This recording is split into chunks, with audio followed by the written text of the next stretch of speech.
Order number 1, administration of oath. Order number 2, communication from the chair. Order number 3, messages. Senator Manzo.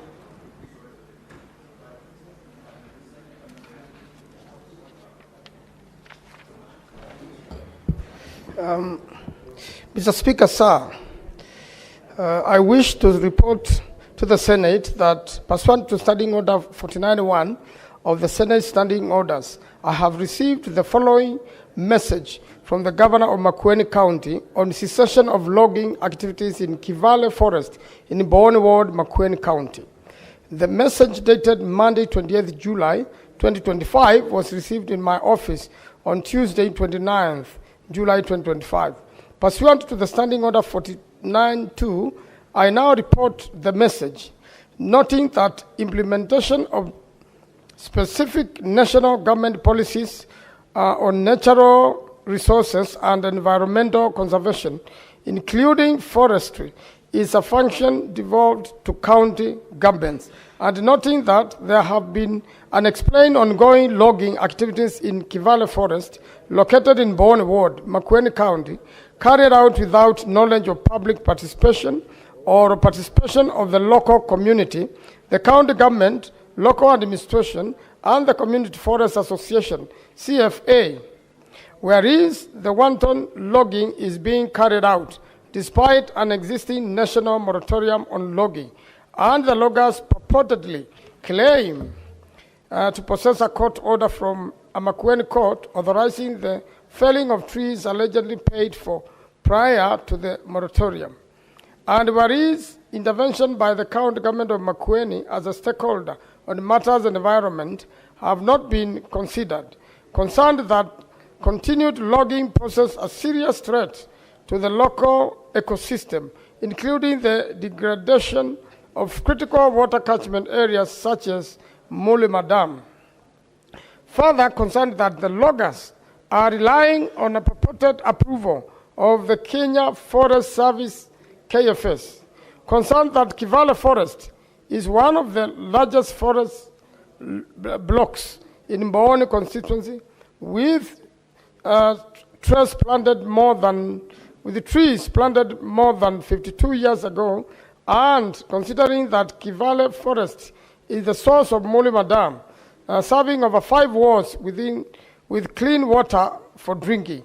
Now, therefore, pursuant to Standing Order 49.1 of the Senate, I hereby forward this message and request the Senate to urgently intervene and take the necessary steps to halt all ongoing logging activities in Kivale Forest in Boone Ward, Makueni County. I take the liberty to attach the photos. Mr. Speaker, I hereby table message and the photos for your further action. I thank you. Now, pursuant to Standing Order 49.6C, I refer the said message to the Standing Committee on Land, Environment and Natural Resources. Next order. Order number 4, petitions. Order number 5, papers. The Senate Majority Leader.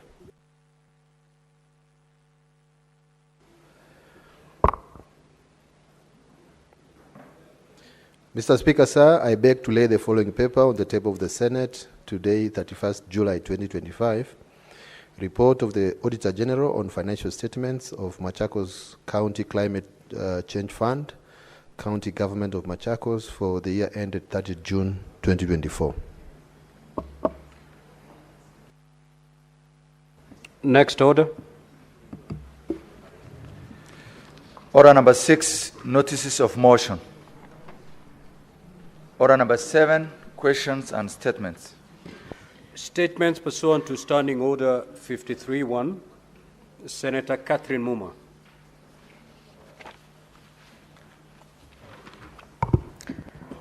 Thank you, Honorable Speaker.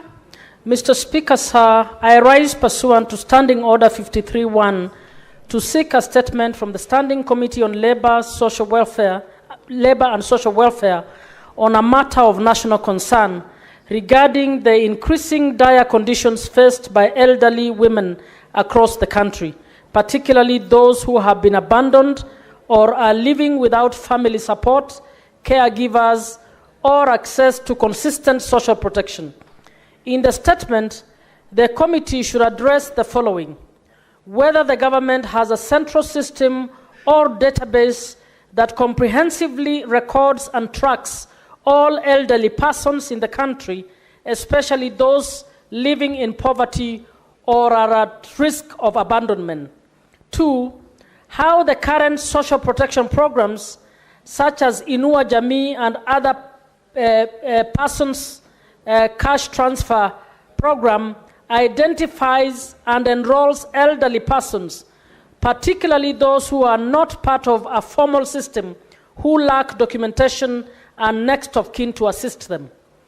3, the steps the government is taking to ensure that all elderly people, especially women in rural and marginalized areas, are reached, registered, and receive benefits under Inua Jamii or any other relevant social protection program.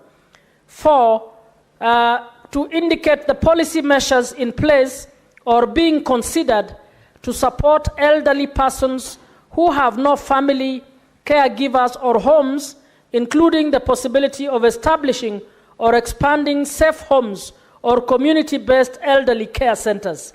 And number 5, further action that can be taken by both the national and county governments to ensure the dignity, well-being, and social inclusion of the elderly, particularly those who are vulnerable and abandoned. Senator Catherine Muma, nominated senator. Thank you.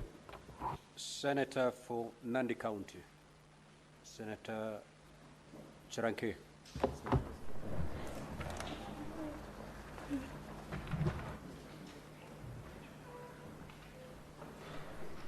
Thank you, Mr. Speaker, and I have 2 statements. I request your indulgence to read them concurrently. Mr. Speaker, the request for statement on the packaging of maize purchased by the National Cereals and Produce Board, NCPB. Mr. Speaker, sir, I rise pursuant to Standing Order 53-1 to seek a statement from the Standing Committee on Agriculture, Livestock, and Fisheries on a matter of national concerns regarding the packaging of maize for purchase by National Cereals and Produce Board.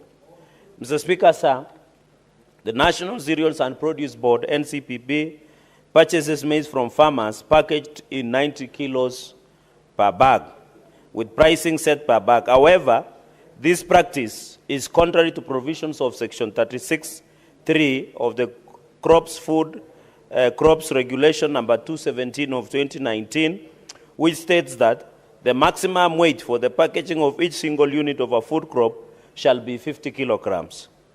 These regulations are subsidiary to the Crops Act, Cap 318 laws of Kenya, and apply to all food crops listed in the same schedule, such as, which includes maize. In contrast, other food crops listed in the same schedule, such as beans, pigeon peas, and cowpeas, are packaged in 50 kilograms bags for purchase by NCPB. Mr. Speaker, sir, in the statement, the committee should address the following. 1, the rationale behind NCPB's continued purchase of maize in 90 kilograms bags, despite the regulation limiting packaging weight to 50 kilos, and whether there are specific challenges or considerations in informing this practice.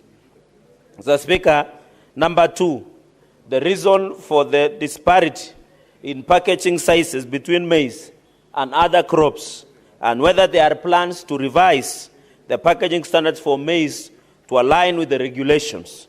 If such plans exist, what are the timelines for their implementation? So, Speaker, number 3, the impact of the current maize packaging practices on farmers' incomes and the overall sustainability of their farming operations, and how these challenges are being addressed. Mr. Speaker, finally, the steps National Cereals and Produce Board is taking to comply with Section 36(3) of the Crops Food Regulations 2019 as per the Crops Act, Cap 318 of the laws of Kenya, and the long-term strategy for resolving challenges relating to maize packaging and ensuring full compliance with agricultural regulations. Mr. Speaker, on to my second statement. Request for statement in the rise in unfair asset recovery amidst rising debt defaults in the country. Mr. Speaker, sir, I rise pursuant to Standing Order 53-1 to seek a statement from the Standing Committee of Trade, Industrialization and Tourism on a matter of county and countrywide concern regarding the rise in unfair asset recovery amidst rising debt defaults. So, Speaker, sir, Kenya is experiencing a surge in debt defaults among households and businesses due to rising living costs, high bank interest rates, and declining incomes to our households. This has led to growing reliance on debt collection agencies, whose asset recovery methods are often opaque, aggressive, and emotionally distressing to Kenyans. The sector suffers from fragmented regulation, weak oversight, and inconsistent enforcement, resulting in poor ethical standards, lack of transparency, and inadequate consumer protection under Consumer Authority of Kenya, CAK. Mr. Speaker, sir, in the statement, the committee should address the following. 1, the effectiveness of current legal statutes, including the Civil Procedure Act, the Law of Contract Act, the Limitation of Actions Act, and the Auctioneers Act in safeguarding consumers from unfair and unethical debt collection practices. Number 2, Mr. Speaker, sir, existing oversight and accountability mechanisms for debt recovery agents and agencies, and recommendations for strengthening these mechanisms to ensure ethical and professional conduct. Mr. Speaker, sir, number 3, public awareness and consumer education initiatives aim at informing citizens about debt recovery processes, their rights, and the channels available for disputing unlawful or exploitative asset recovery actions. Mr. Speaker, sir, finally, the recommendations for institutional and regulatory reform, including strategies to enhance consumer protection, promote responsible lending and borrowing practices, and foster a more inclusive, transparent, and sustainable credit ecosystem in Kenya. Mr. Speaker, I thank you for that indulgence. Senator Peris Tobiko.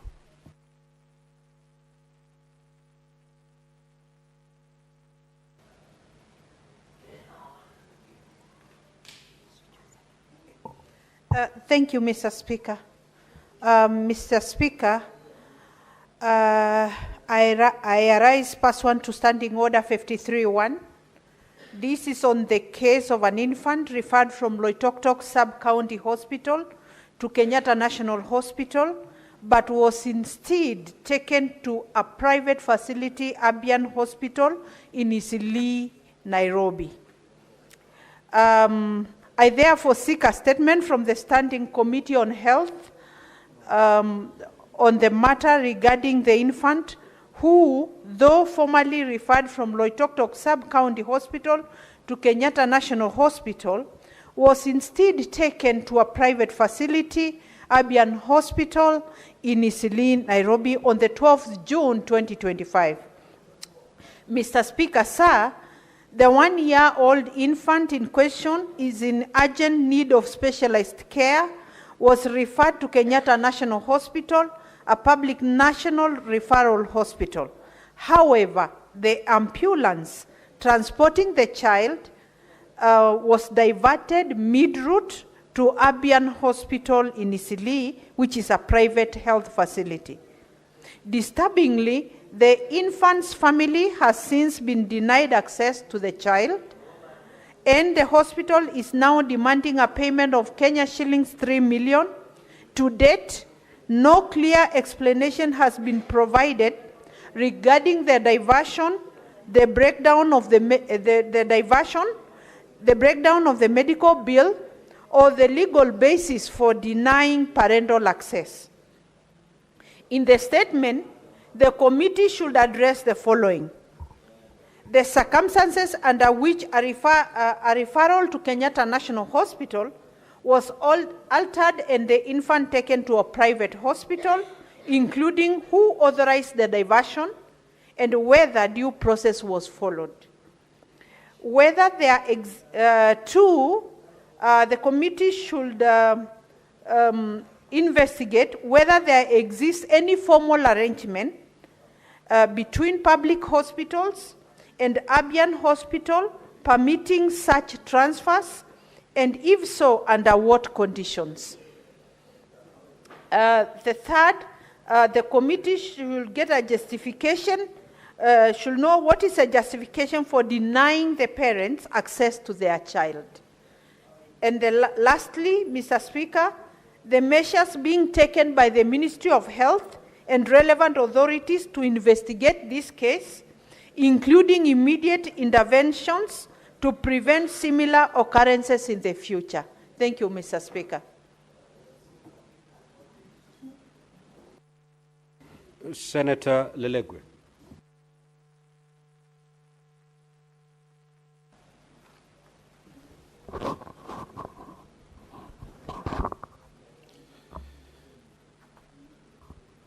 Mr. Speaker, sir, request for a statement on the failure by the county government of Samburu to pay salaries to newly employed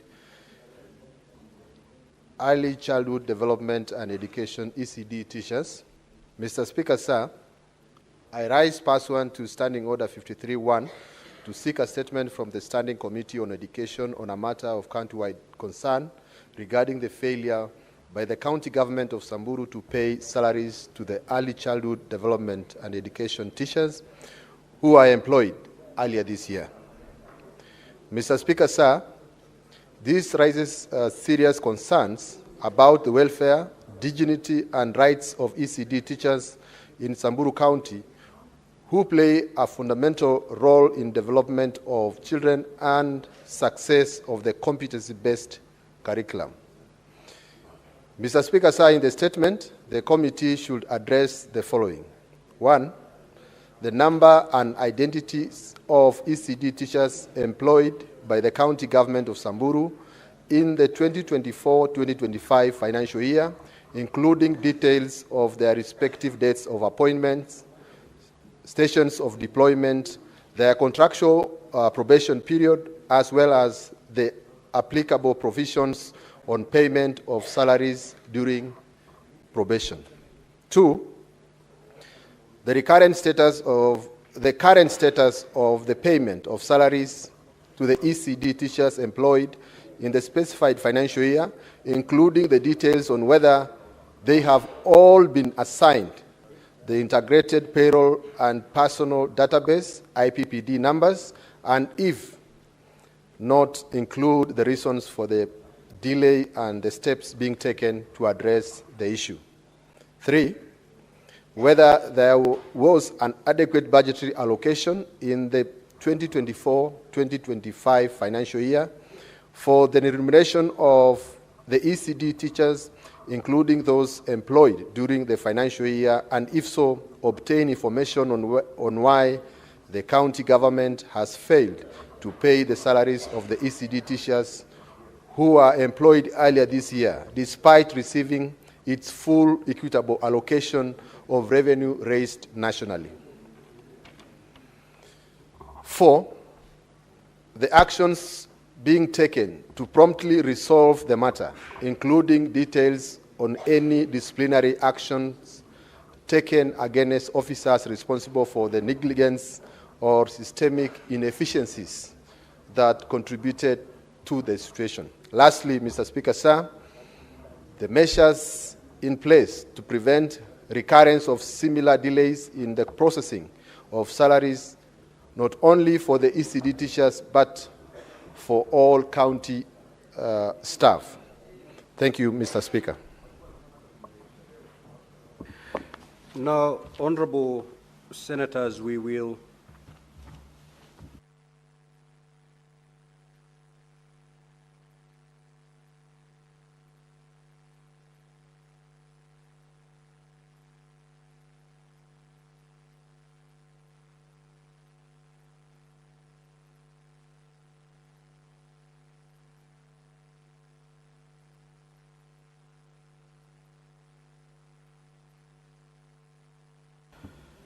I will allow Senator for Kisii, Senator Richard Onyonka. Then after that, we'll move to the Committee of the Whole before coming back to the statements. Proceed.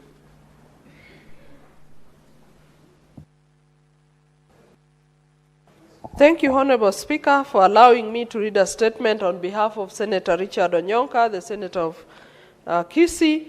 Honorable Speaker, this is request for a statement on the suspension of the healthcare facilities and the disbursement of claims under the Social Health Insurance Authority, SHA. Mr. Speaker, sir, I rise pursuant to Standing Order 53.1 to seek a statement from the Standing Committee on Health on a matter of nationwide concern regarding the suspension of healthcare facilities and the disbursement of claims under the Social Health Insurance Authority, SHA. Mr. Speaker, sir, since the operations of the Social Health Insurance Authority, several level 4 and 5 private hospitals across the country have been suspended. The Ministry of Health attributes the suspensions to fraud involving double billing under the Social Health Insurance Authority, SHA. The July 2025 SHA disbursement schedule reveals glaring disparities in claim reimbursements, with some facilities receiving tens of millions of shillings, while others got as little as Kenya shillings 2,000. These inconsistencies have led to concerns about favoritism and possible conflicts of interest. Compounding the issue is in the ineffective 104 billion integrated healthcare information technology system, which was meant to enhance data sharing and service delivery. In the statement, the committee should address the following. 1, the specific audit findings or investigations that led to the suspension of the health facilities and whether due process was observed in each case. 2, the criteria used in determining SHA fund disbursements, including an explanation for the significant disparities in the amounts received by different facilities. 3, the current status of the integrated health care information technology system, including any identified irregularities in its procurement and implementation. 4, reforms or policy measures being considered to enhance transparency, accountability, and equity in the operations of the SHA. 5, immediate remedial steps being taken to reinstate facilities wrongly suspended, including measures towards equitable reimbursement protocols. Senator Richard Onyonka, MP, Senator for Kisii County. The second statement read on behalf of Senator Onyonka is a request for a statement on the cost and transparency of the Green Park pedestrian underpass project in Nairobi City County. Mr. Speaker, sir, I rise pursuant to Standing Order 53.1 to seek a statement from the Standing Committee on Roads, Transportation and Housing on a matter of national concern regarding the cost and transparency of the Green Park pedestrian underpass project in Nairobi City County. Mr. Speaker, sir, while I acknowledge and commend the government's commitment to enhancing pedestrian safety and modernizing urban infrastructure, the expenditure of Kenya shillings 2 billion on the construction of the pedestrian underpass near the Green Park terminus located beneath Uhuru Highway in Nairobi raises serious concerns about finance prudence, transparency, and value for money. In the statement, the committee should address the following. 1, the full scope, cost breakdown, and procurement procedures related to the Green Park pedestrian underpass project. 2, whether due process was followed in the selection of contractors, project appraisal, and feasibility assessment. And lastly, whether there have been any instances of cost inflation, conflict of interest, or violation of procurement rules. Senator Richard Onyonka, EBS MP, Senator for Kisii County. Thank you, Mr. Speaker, sir. Now, Honorable Senators, allow me to rearrange today's order paper pursuant to Standing Order 45-2.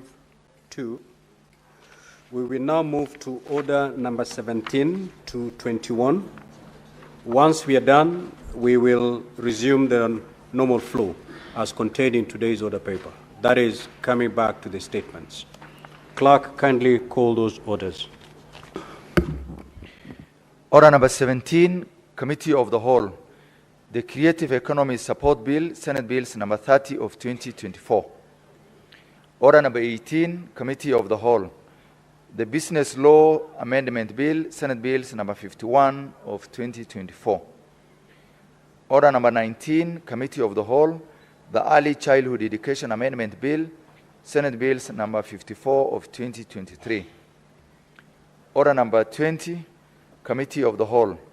The Local Content Bill, Senate Bills number 50 of 2023. Order number 21, Committee of the Whole. The Street Vendors Protection of Livelihood Bill, Senate Bills number 41 of 2023. Senator Rise.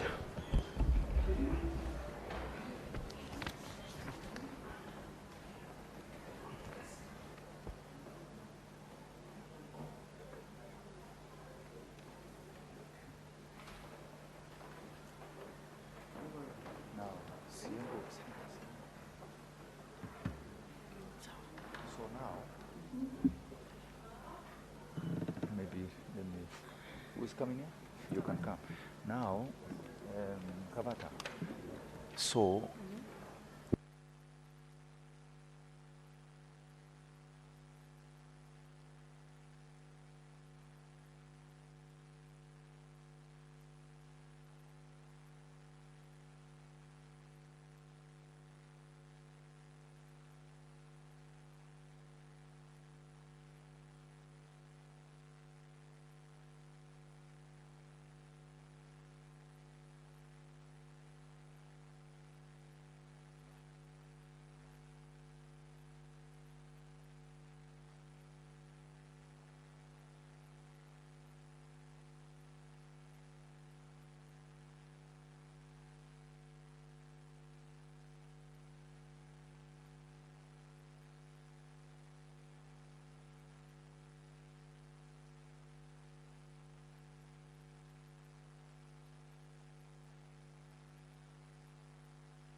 Honorable Senators, can we settle down? We are now in the Committee of the Whole for the Creative Economy Support Bill, Senate Bills number 30 of 2024.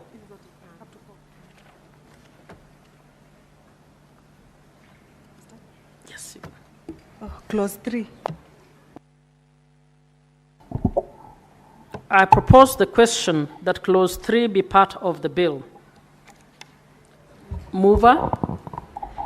Madam Speaker, I beg to move the amendment to Clause 3 as listed in the order paper. Where is it? I propose the question that Clause 3 be amended as proposed. I put the question that Clause 3 be amended as proposed. Division at the end. Clause 4. I propose the question that Clause 4 be part of the bill. Mover. Madam Speaker, I beg to move that the amendment to Clause 4, as listed in the order paper. I propose the question that Clause 4 be amended as proposed. I put the question that Clause 4 be amended as proposed. Division at the end. Clause 5. I propose the question that Clause 5 be part of the bill. I put the question that Clause 5 be part of the bill. Division at the end. Clause 6. I propose the question that Clause 6 be part of the bill. Mover. Madam Speaker, I beg to move the amendment to Clause 6 as listed in the order paper. I propose the question that Clause 6 be amended as proposed. I put the question that Clause 6 be amended as proposed. Division at the end. Clause 7. I propose the question that Clause 7 be part of the bill. Mover. Madam Speaker, I beg to move the amendment to Clause 7 as listed in the order paper. I propose the question that Clause 7 be amended as proposed. I put the question that Clause 7 be amended as proposed. Division at the end. Clause 8.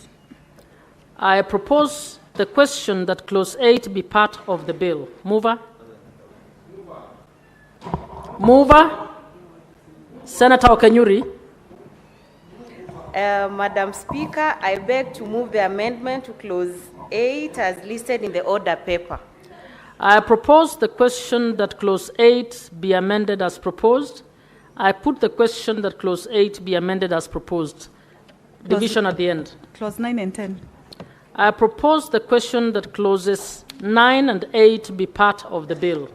9 and 10 be part of the bill. I put the question that Clauses 9 and 10 be part of the bill.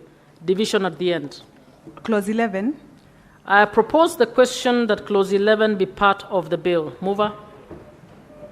Madam Speaker, I beg to move the amendment to Clause 10 as listed in the order. Clause 11. Clause 11 as listed in the order paper. I propose the question that Clause 11 be amended as proposed. I put the question that Clause 11 be amended as proposed. Division at the end. Clauses 12 and 13. I propose the question that Clauses 12 and 13 be part of the bill. I put the question that Clauses 12 and 13 be part of the bill. Division at the end. Clause 14. I propose the question that Clause 14 be part of the bill. Mover. Madam Speaker, I beg to move the amendment to Clause 14 as listed in the order paper. I propose the question that Clause 14 be amended as proposed. I put the question that Clause 14 be amended as proposed. Division at the end. Clause 15. I propose the question that Clause 15 be part of the bill. Mover.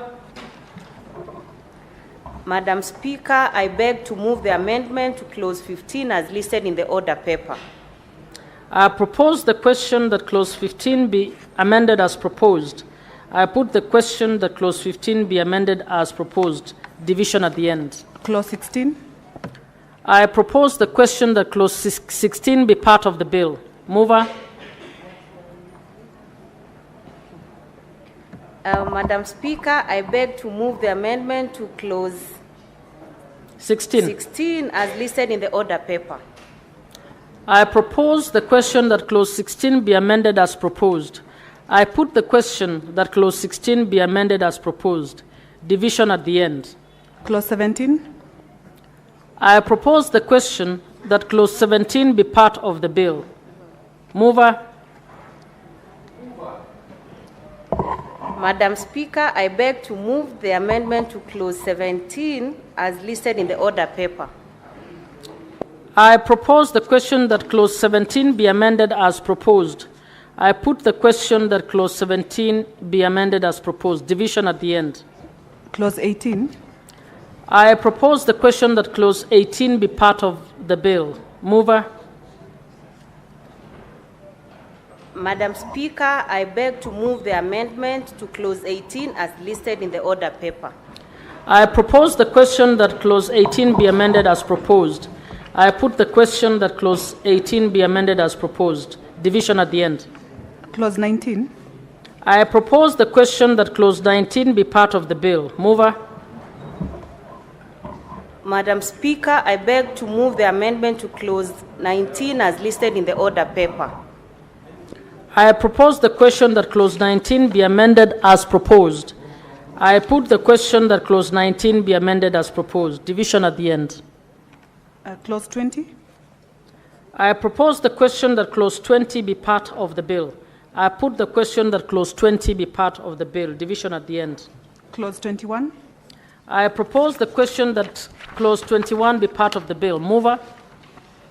Madam Speaker, I beg to move the amendment to clause 21 as listed in the order paper. I propose the question that clause 21 be amended as proposed. I put the question that clause 21 be amended as proposed. Division at the end. Clause 22. I propose the question that clause 22 be part of the bill. Mover. Madam Speaker, I beg to move the amendment to clause 22 as listed in the order paper. I propose the question that clause 22 be amended as proposed. I put the question that clause 22 be amended as proposed. Division at the end. Clause 23. I propose the question that clause 23 be part of the bill. Mover. Madam Speaker, I beg to move the amendment to clause 23 as listed in the order paper. I propose the question that clause 23 be amended as proposed. I put the question that clause 23 be amended as proposed. Division at the end. Clause 24. I propose the question that clause 24 be part of the bill. Mover. Madam Speaker, I beg to move the amendment to clause 24 as listed in the order paper. I propose the question that clause 24 be amended as proposed. I put the question that clause 24 be amended as proposed. Division at the end. Clause 25. I propose the question that clause 25 be part of the bill. I put the question that clause 25 be part of the bill. Division at the end. Clause 26. I propose the question that clause 26 be part of the bill. Mover. Madam Speaker, I beg to move the amendment to clause 26 as listed in the order paper. I propose the question that clause 26 be amended as proposed. I put the question that clause 26 be amended as proposed. Division at the end. Clause 27. I propose the question that clause 27 be part of the bill. Mover. Madam Speaker, I beg to move the amendment to clause 27 as listed in the order paper. I propose the question that clause 27 be amended as proposed. I put the question that clause 27 be amended as proposed. Division at the end. A new clause 3A. Mover. Madam Speaker, I beg to move new clause 3A to be read for a second time. I propose the question that new clause 3A be now read a second time. I put the question that new clause 3A be now read a second time. Division at the end. New clause 4A. Mover. Madam Speaker, I beg to move new clause 4A to be read a second time. I propose the question that new clause 4A be now read a second time. I put the question that new clause 4A be now read a second time. Division at the end. New clause 19A. Mover. Madam Speaker, I beg to move new clause 19A to be read a second time. I propose the question that new clause 19A be now read a second time. I put the question that new clause 19A be now read a second time. Division at the end. Clause 2. I propose the question that clause 2 be part of the bill. Mover. Madam Speaker, I beg to move the amendment to clause 2 as listed in the order paper. I propose the question that clause 2 be amended as proposed. I put the question that clause 2 be amended as proposed. Division at the end. The title and clause 1. I propose the question that the title and clause 1 be part of the bill. I put the question that the title and clause 1 be part of the bill. Division at the end.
Honorable Senators, we are now moving to Committee of the Whole for the Business Laws Amendment Bill, Senate Bills number 51 of 2024.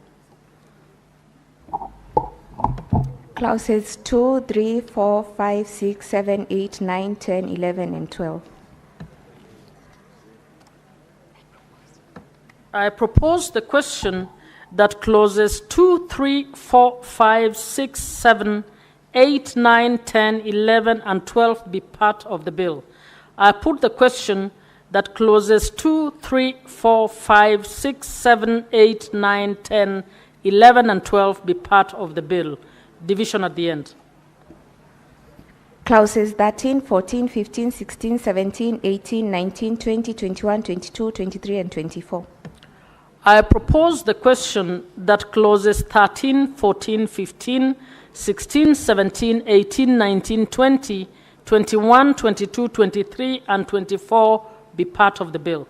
I put the question that clauses 13, 14, 15, 16, 17, 18, 19, 20, 21, 22, 23, and 24 be part of the bill. Division at the end.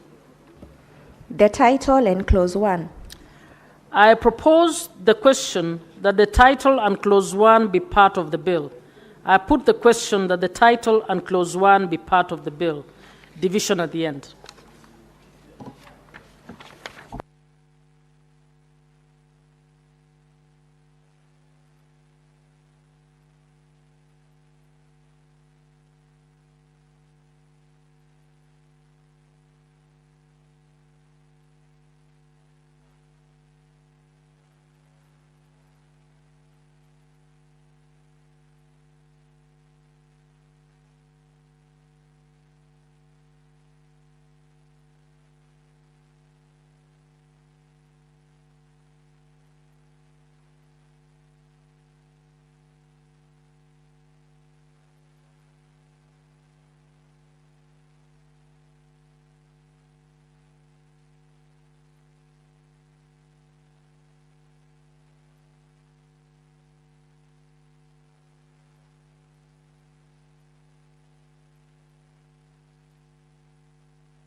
Honorable Senators, we're now moving to the Committee of the Whole for the Early Childhood Education Amendment Bill, Senate Bills number 54 of 2023.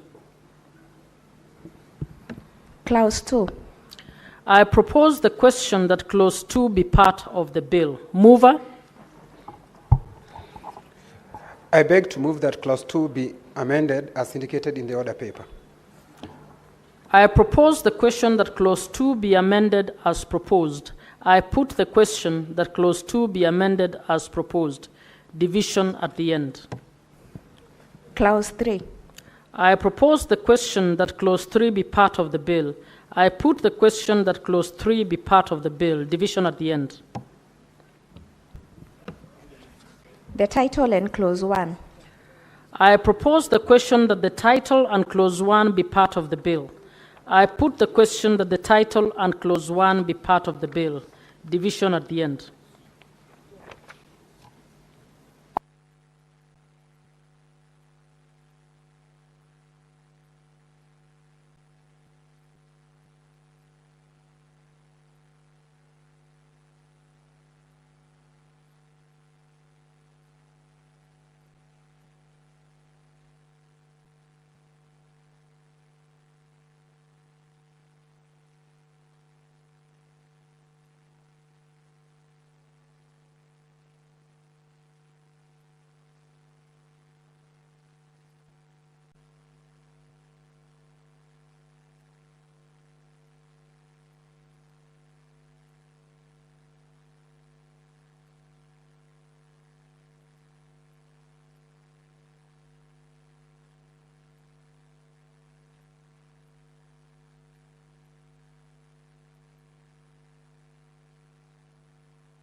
Honorable Senators, we are now moving to the Committee of the Whole for the Local Content Bill, Senate Bills number 50 of 2023.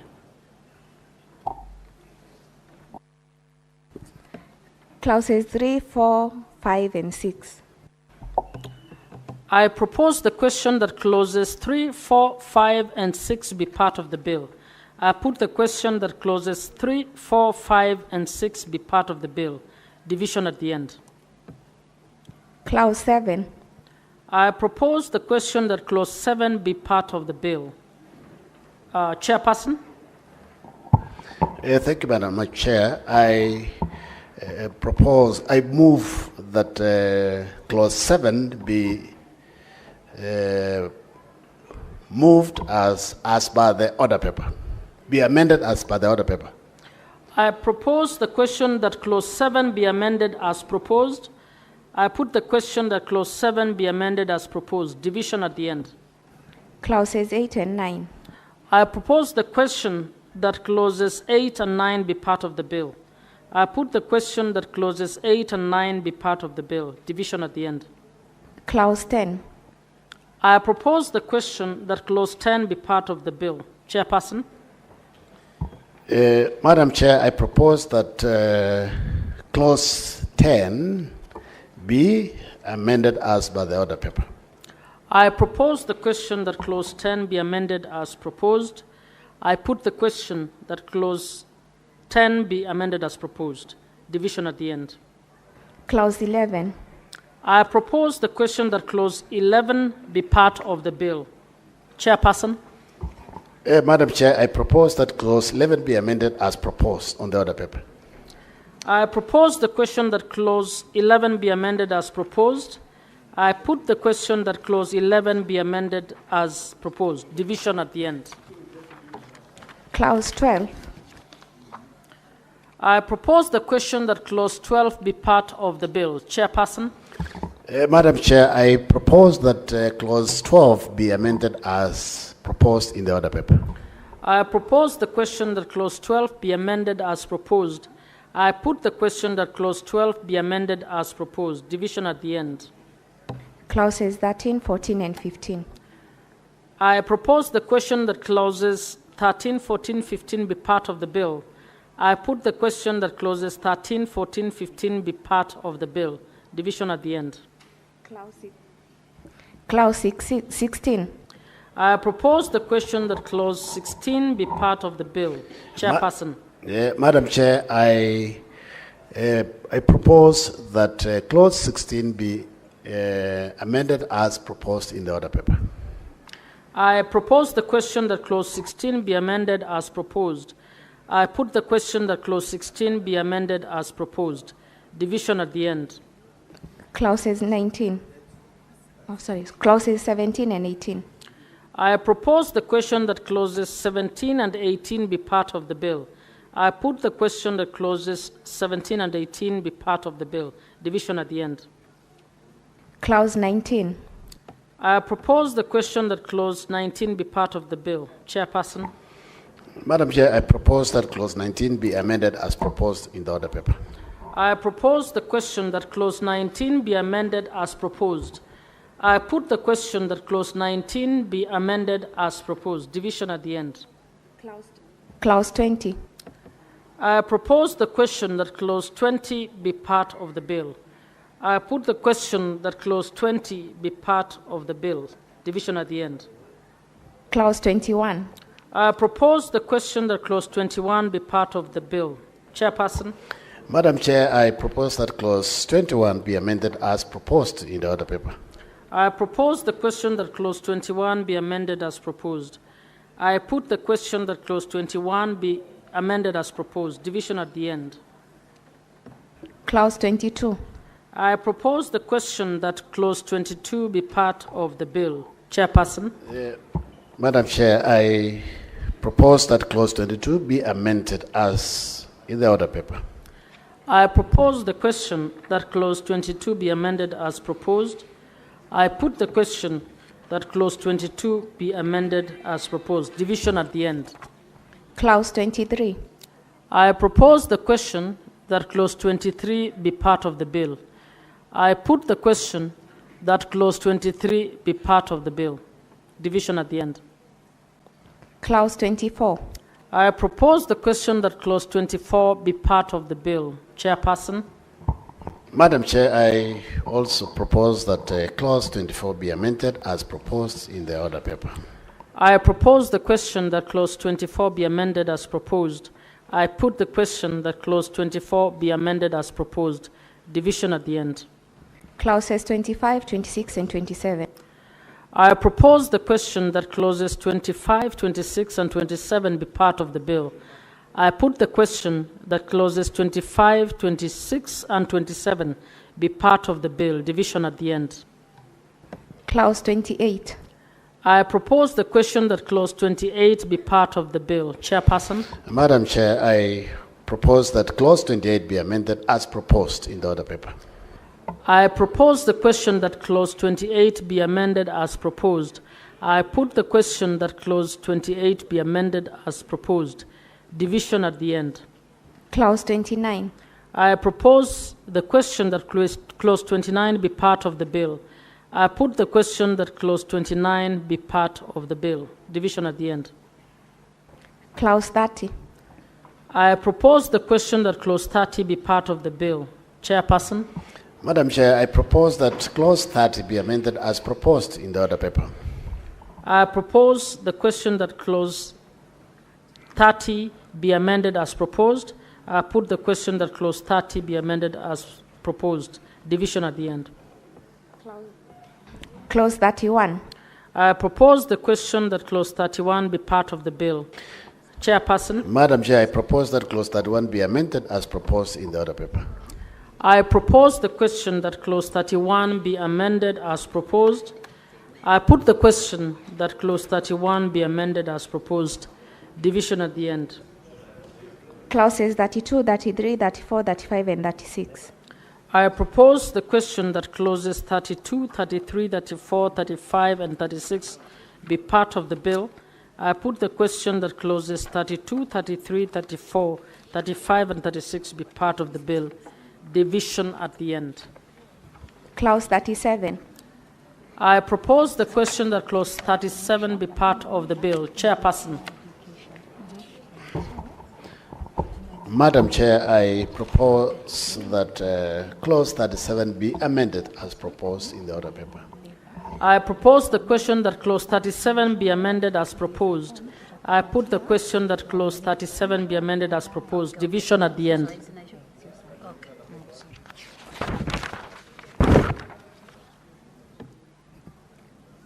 Clause 38, 39, 40, 41, and 42.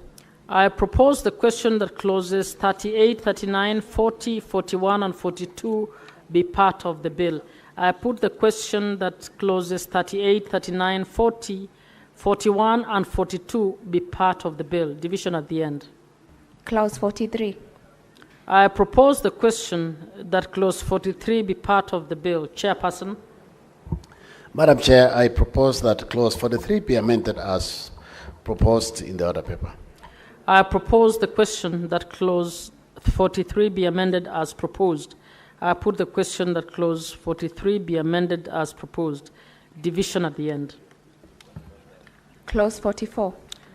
I propose the question that clause 44 be part of the bill. Chairperson. Madam Chair, I propose that clause 44, is it 44? Yes. Be amended as proposed in the order paper. I propose the question that clause 44 be amended as proposed. I put the question that clause 44 be amended as proposed. Division at the end. Clause 45. I propose the question that clause 45 be part of the bill. Chairperson. Madam Chair, I propose that clause 45 be amended as proposed in the order paper. I propose the question that clause 45 be amended as proposed. I put the question that clause 45 be amended as proposed. Division at the end. Clause 46. I propose the question that clause 46 be part of the bill. I put the question that clause 46 be part of the bill. Division at the end. Clause 47. I propose the question that clause 47 be part of the bill. Madam Chair, I propose that clause 47 be amended as proposed in the order paper. I propose the question that clause 47 be amended as proposed. I put the question that clause 47 be amended as proposed. Division at the end. Clause 48. I propose the question that clause 48 be part of the bill. Chairperson. Madam Chair, I propose that clause 48 be amended as proposed in the order paper. I propose the question that clause 48 be amended as proposed. I put the question that clause 48 be amended as proposed. Division at the end. Clause 49. I propose the question that clause 49 be part of the bill. I put the question that clause 49 be part of the bill. Division at the end. Clause 50. I propose the question that clause 50 be part of the bill. Chairperson. Madam Chair, I propose that clause 50 be amended as proposed in the order paper. I propose the question that clause 50 be amended as proposed.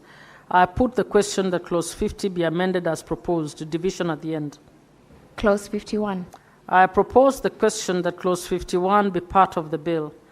I put the question that clause 51 be part of the bill. Division at the end. Clause 52. I propose the question that clause 52 be part of the bill. Chairperson. Madam Chair, I move that clause 52 be amended as proposed in the order paper. I propose the question that clause 52 be amended as proposed. I put the question that clause 52 be amended as proposed. Division at the end. Clause 53. I propose the question that clause 53 be part of the bill. Chairperson. Madam Chair, I move that clause 53 be amended as proposed in the order paper. I propose the question that clause 53 be amended as proposed. I put the question that clause 53 be amended as proposed. Division at the end. Clauses 54 and 55. I propose the question that clauses 54 and 55 be part of the bill. I put the question that clauses 54 and 55 be part of the bill. Division at the end. Clause 56. I propose the question that clause 56 be part of the bill. Chairperson. Madam Chair, I move that clause 56 be amended as proposed in the order paper. I propose the question that clause 56 be amended as proposed. I put the question that clause 56 be amended as proposed. Division at the end. Clause 57. I propose the question that clause 57 be part of the bill. Madam Chair, I move that clause 57 be amended as proposed in the order paper. I propose the question that clause 57 be amended as proposed. I put the question that clause 57 be amended as proposed. Division at the end. Clause 58. I propose the question that clause 58 be part of the bill. I put the question that clause 58 be part of the bill. Division at the end. New clause 20A. Mover? Madam Chair, I move that new clause 20A be now read a second time. I propose the question that new clause 20A be now read a second time. I put the question that now new clause 20A be now read a second time. Division at the end. New clause 20B. Mover? Madam Chair, I move that new clause 2B be now read a second time. 20B. I propose the question that new clause 20B be now read a second time. I put the question that new clause 20B be now read a second time. Division at the end. New clause 20C. Mover? Madam Chair, I move that new clause 20C be now read a second time. I propose the question that new clause 20C be now read a second time. I put the question that new clause 20C be now read a second time. Division at the end. New clause 59. Mover?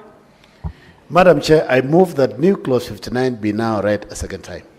I propose the question that new clause 59 be now read a second time. I put the question that new clause 59 be now read a second time. Division at the end. New clause 60. Mover? Madam Chair, I move that new clause 60 be now read a second time. I propose the question that new clause 60 be now read a second time. I put the question that new clause 60 be now read a second time. Division at the end. New clause 61. Mover?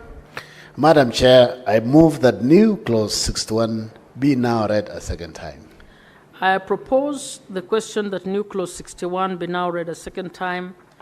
I put the question that new clause 61 be now read a second time. Division at the end. The schedule. I propose the question that the schedule be part of this bill. I put the question that the schedule be part of this bill. Division at the end. Clause 2. I propose the question that clause 2 be part of the bill. Mover? Madam Chair, I move that clause 2 be amended as proposed in the order paper. I propose the question that clause 2 be amended as proposed. I put the question that clause 2 be amended as proposed. Division at the end. The title. I propose the question that the title be part of the bill. Chairperson? Madam Chair, I move that the title be amended as in the order paper. I propose the question that the title be amended as proposed. I put the question that the title be amended as proposed. Division at the end. Clause 1. I propose the question that clause 1 be part of the bill. I put the question that clause 1 be part of the bill. Division at the end.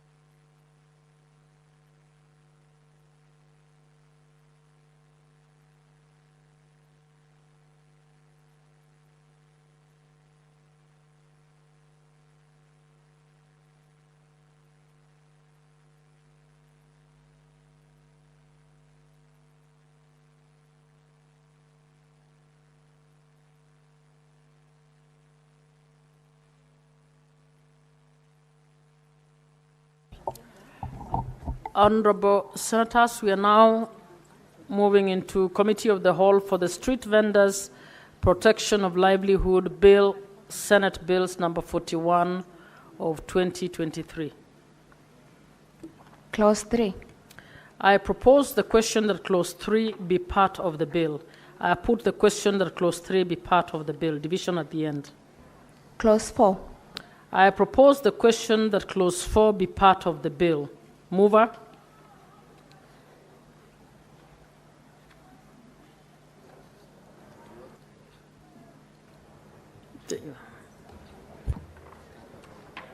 Madam Chair, I beg to move that Clause 4 be amended as by the order paper.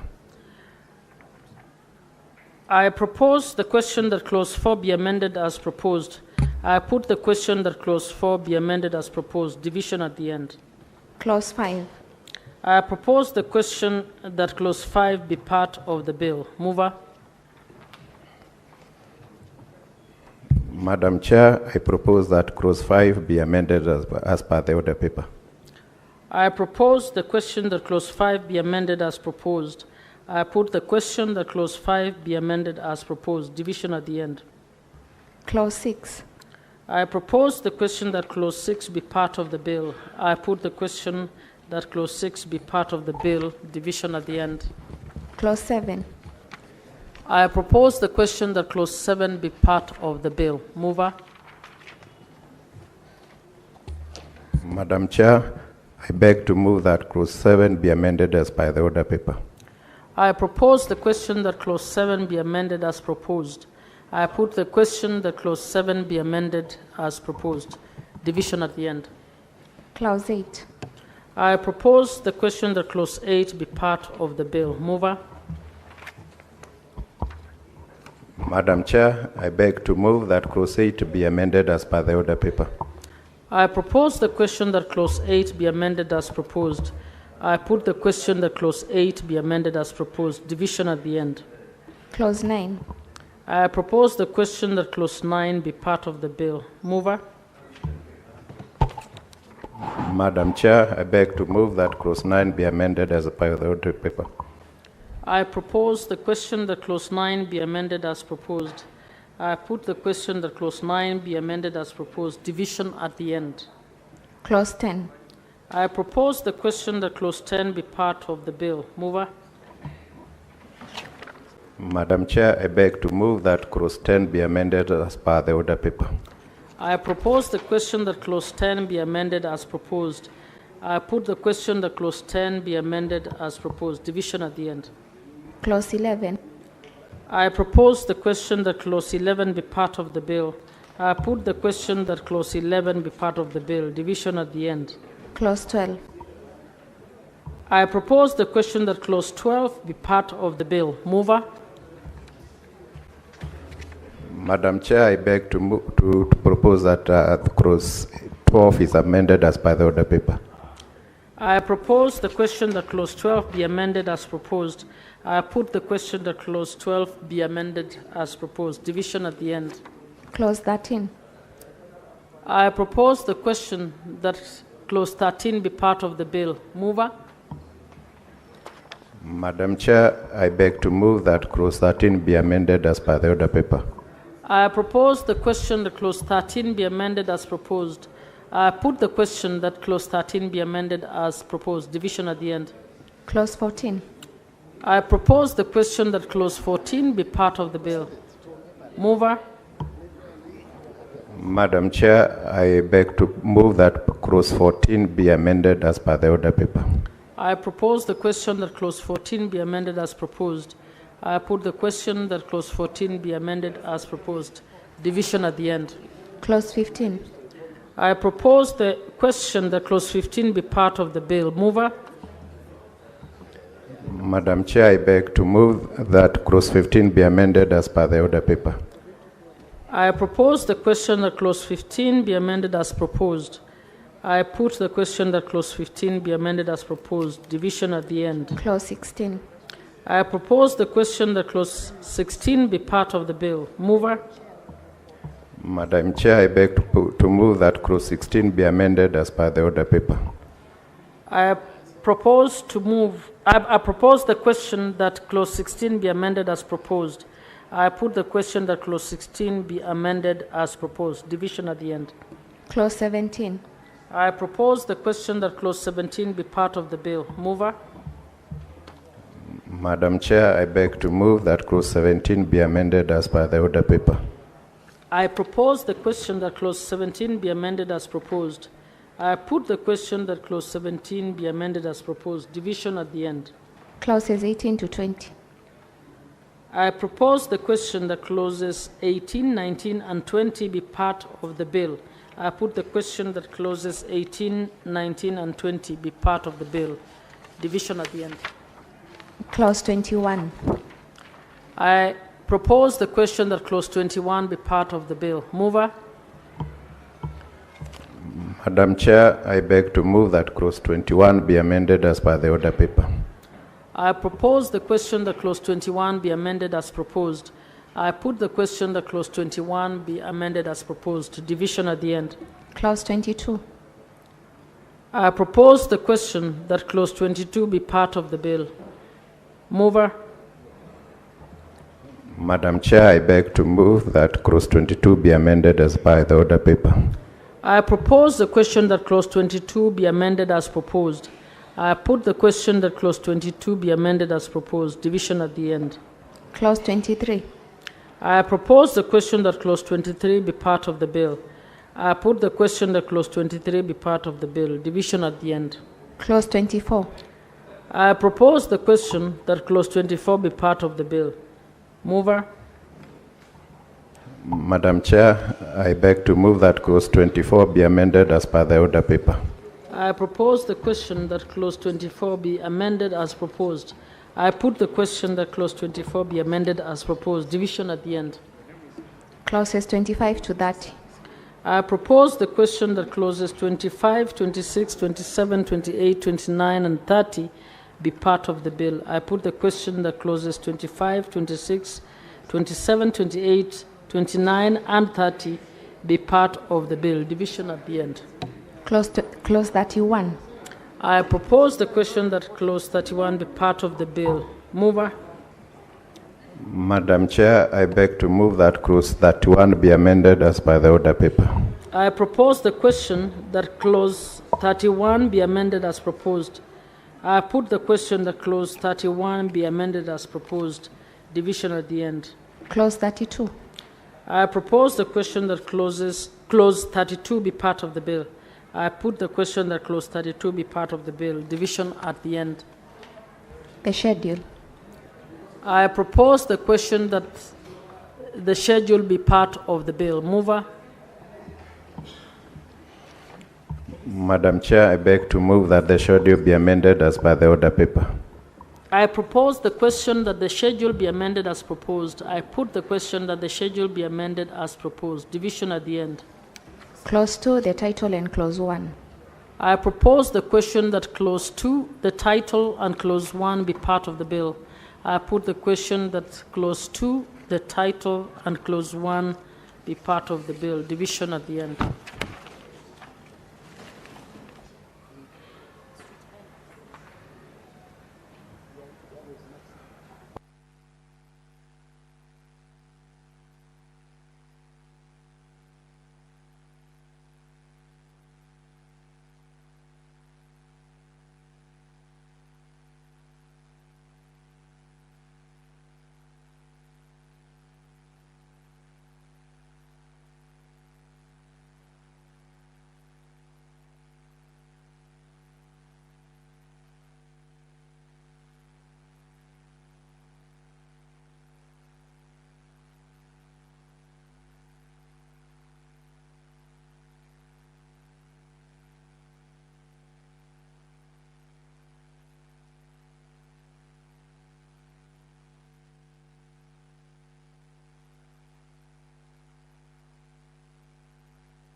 Honorable Senators, please settle down. We are now going to report progress on the Committee of the Whole on the Creative Economy Support Bill, Senate Bills number 30 of 2024. Mover.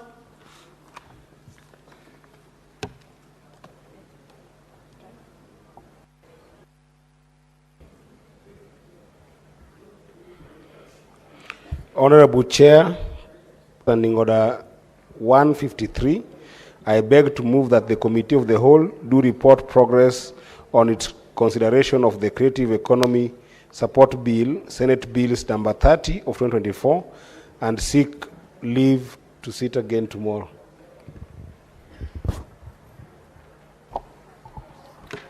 I put the question that the Committee of the Whole do report progress on its consideration of the Creative Economy Support Bill, Senate Bills number 30 of 2024, and seek leave to sit again tomorrow.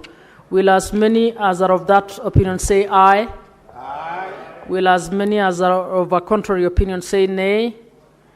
The ayes have it.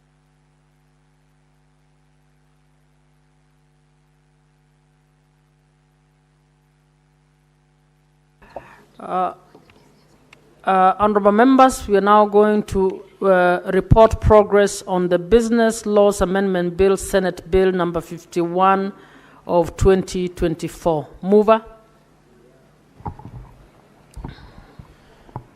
Honorable Chairperson, pursuant to Standing Order 153, I beg to move that the Committee of the Whole do report to the Senate its consideration of the Business Laws Amendment Bill, Senate Bills number 51 of 2024, and seek leave to sit again tomorrow. Honorable Senators, I put the question that the Committee of the Whole do report to the Senate its consideration of the Business Laws Amendment Bill, Senate Bills number 51 of 2024, and seek leave to sit again tomorrow. Will as many as are of that opinion say aye? Will as many as are of a contrary opinion say nay? The ayes have it.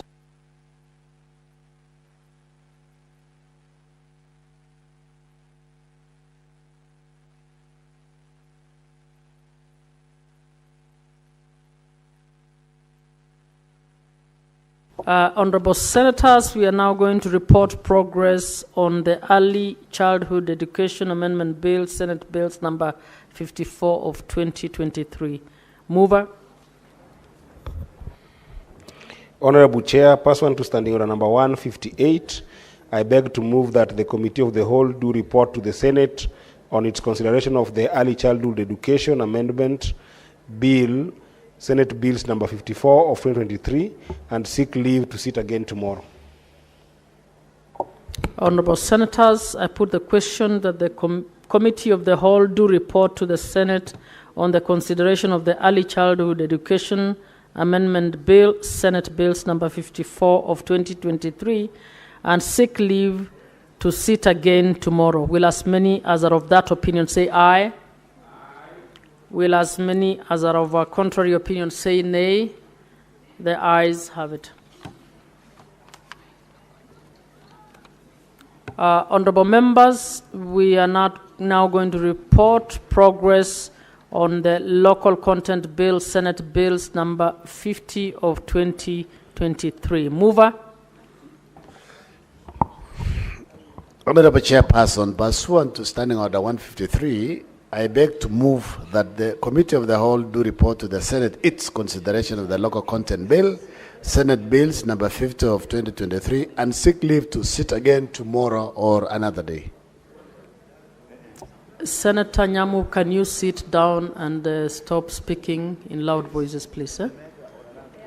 Honorable Senators, I put the question that the Committee of the Whole do report to the Senate its consideration of the Local Content Bill, Senate Bills number 50 of 2023, and seek leave to sit again tomorrow. Will as many as are of that opinion say aye? Will as many as are of a contrary opinion say nay? The ayes have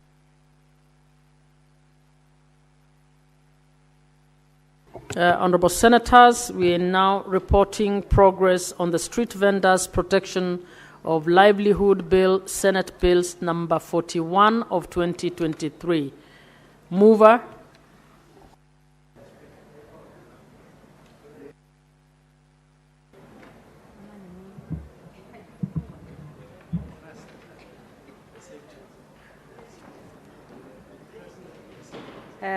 Madam Speaker,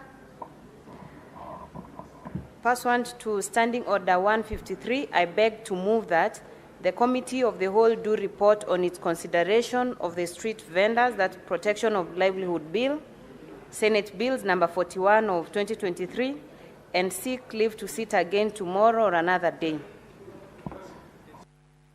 Honorable Senators, I put the question that the Committee of the Whole do report on its consideration of the Street Vendors Protection of Livelihood Bill, Senate Bills number 41 of 2023, and seek leave to sit again tomorrow. Will as many as are of that opinion say aye? Will as many as are of a contrary opinion say nay? The ayes have it.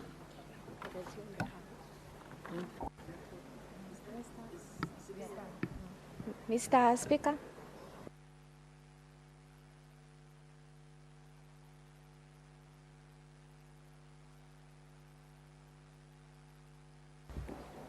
Honorable members, we can resume our seats.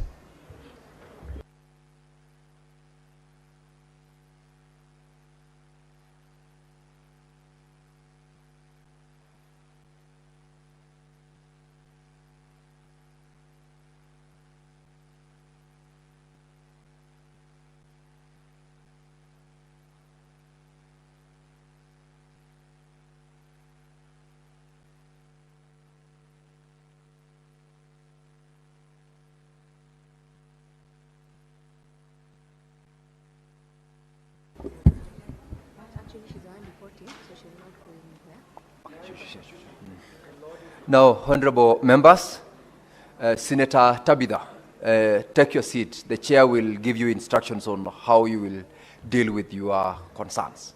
I am aware about it, so take your seat. Take your seat, Senator Tabitha. Thank you.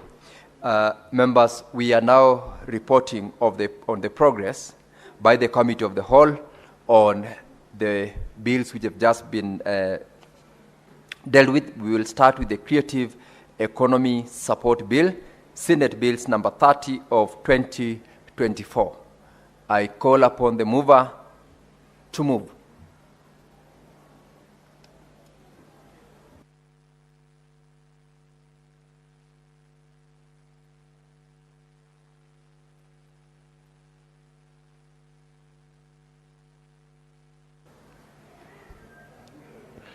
Honorable Speaker, I beg to move that the House do agree with the committee on the said report.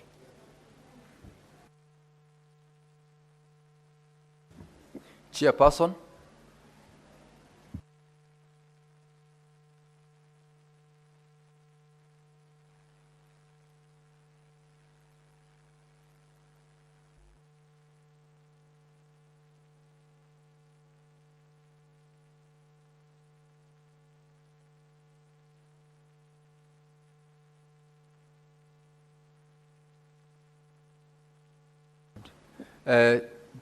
Just a clarification.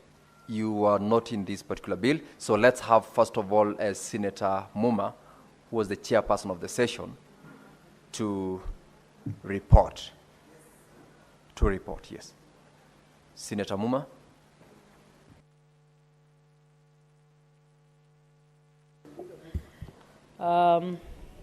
Honorable Speaker, I beg to report that the Committee of the Whole has considered the Creative Economy Support Bill, Senate Bills number 30 of 2024, and seeks leave to sit again tomorrow. Now I call upon the mover to move.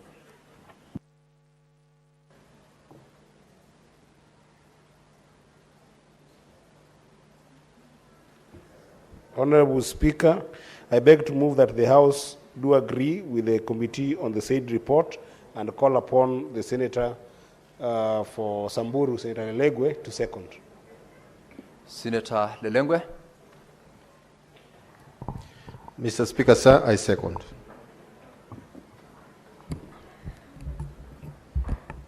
Now, honorable members, I propose the question that the House do agree with the committee in the said report, and I put the question that the House do agree with the committee in the said report. And will as many as of that opinion say aye? Will as many as of a contrary opinion say nay? The ayes have it. We will move to the second reporting. This is on the Business Laws Amendment Bill, Senate Bills number 51 of 2024, and I call upon the chairperson to report.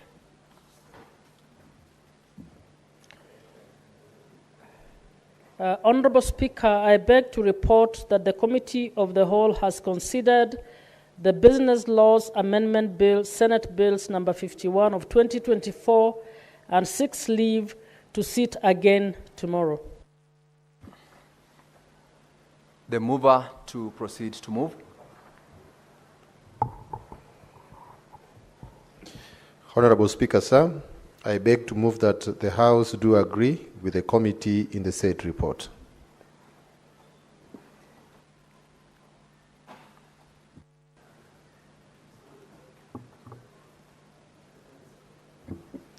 And I call upon Senator Kisang to second. Honorable Chair, Honorable Speaker, I beg to second. Honorable members, I now propose the question that the House do agree with the committee in the said report, and I put the question that the House do agree with the committee in the said report. And will as many as of that opinion say aye? Will as many as of a contrary opinion say nay? The ayes have it. We'll move to the next bill for reporting the Early Childhood Education Amendment Bill, Senate Bills number 54 of 2023. I'll call upon the chairperson, Senator Catherine Muma, to report. Honorable Speaker, I beg to report to the House that the Committee of the Whole has considered the Early Childhood Education Amendment Bill, Senate Bills number 54 of 2023, and seeks leave to sit again tomorrow. I call upon the mover to move. Honorable Speaker, I beg to move that the Senate do agree with the committee in the said report and call upon Senator Kinyua to second.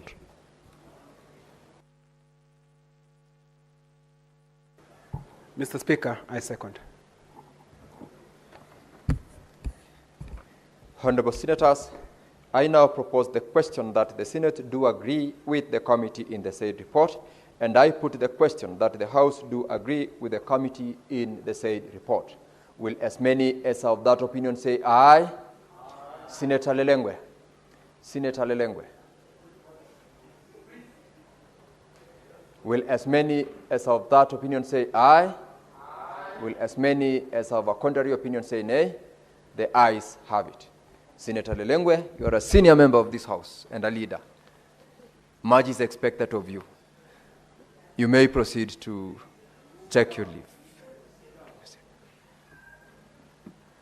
Honorable members, we will now move to the next bill for reporting. This is the Local Content Bill, Senate Bills number 50 of 2023. Calling upon the chairperson to report. Honorable Speaker, I beg to report that the Committee of the Whole has considered the Local Content Bill, Senate Bills number 50 of 2023, and seeks leave to sit again tomorrow. Mover. Honorable Speaker, I beg to move that the House do agree with the committee in the said report and request Senator Beatrice Okola to second. Honorable Speaker, I second. I now propose the question that the House do agree with the committee in the said report, and put the question that the House do agree with the committee in the said report. As many as of that opinion say aye. Will as many as of a contrary opinion say nay? The ayes have it. Lastly, honorable senators, we are reporting of progress of the Committee of the Whole on the Street Vendors Protection of Livelihoods Bill, Senate Bills number 41 of 2023. I'll call upon the chairperson to report. Honorable Speaker, I beg to report that the Committee of the Whole has considered the Street Vendors Protection of Livelihood Bill, Senate Bills number 41 of 2023, and seeks leave to sit again tomorrow. Mover to proceed to move. Senator Essie. Honorable Speaker, I beg to move that the House do agree with the committee on the said report and request Senator Eddie Okech to second. Chair, I second. Honorable members, I now propose the question that the House do agree with the committee in the said report, and I put the question that the House do agree with the committee in the said report. And will as many as of that opinion say aye? Aye. Will as many as of a contrary opinion say nay? The ayes have it.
Honorable members, for the convenience of the House, we are going to rearrange the order paper and we will go back to statements.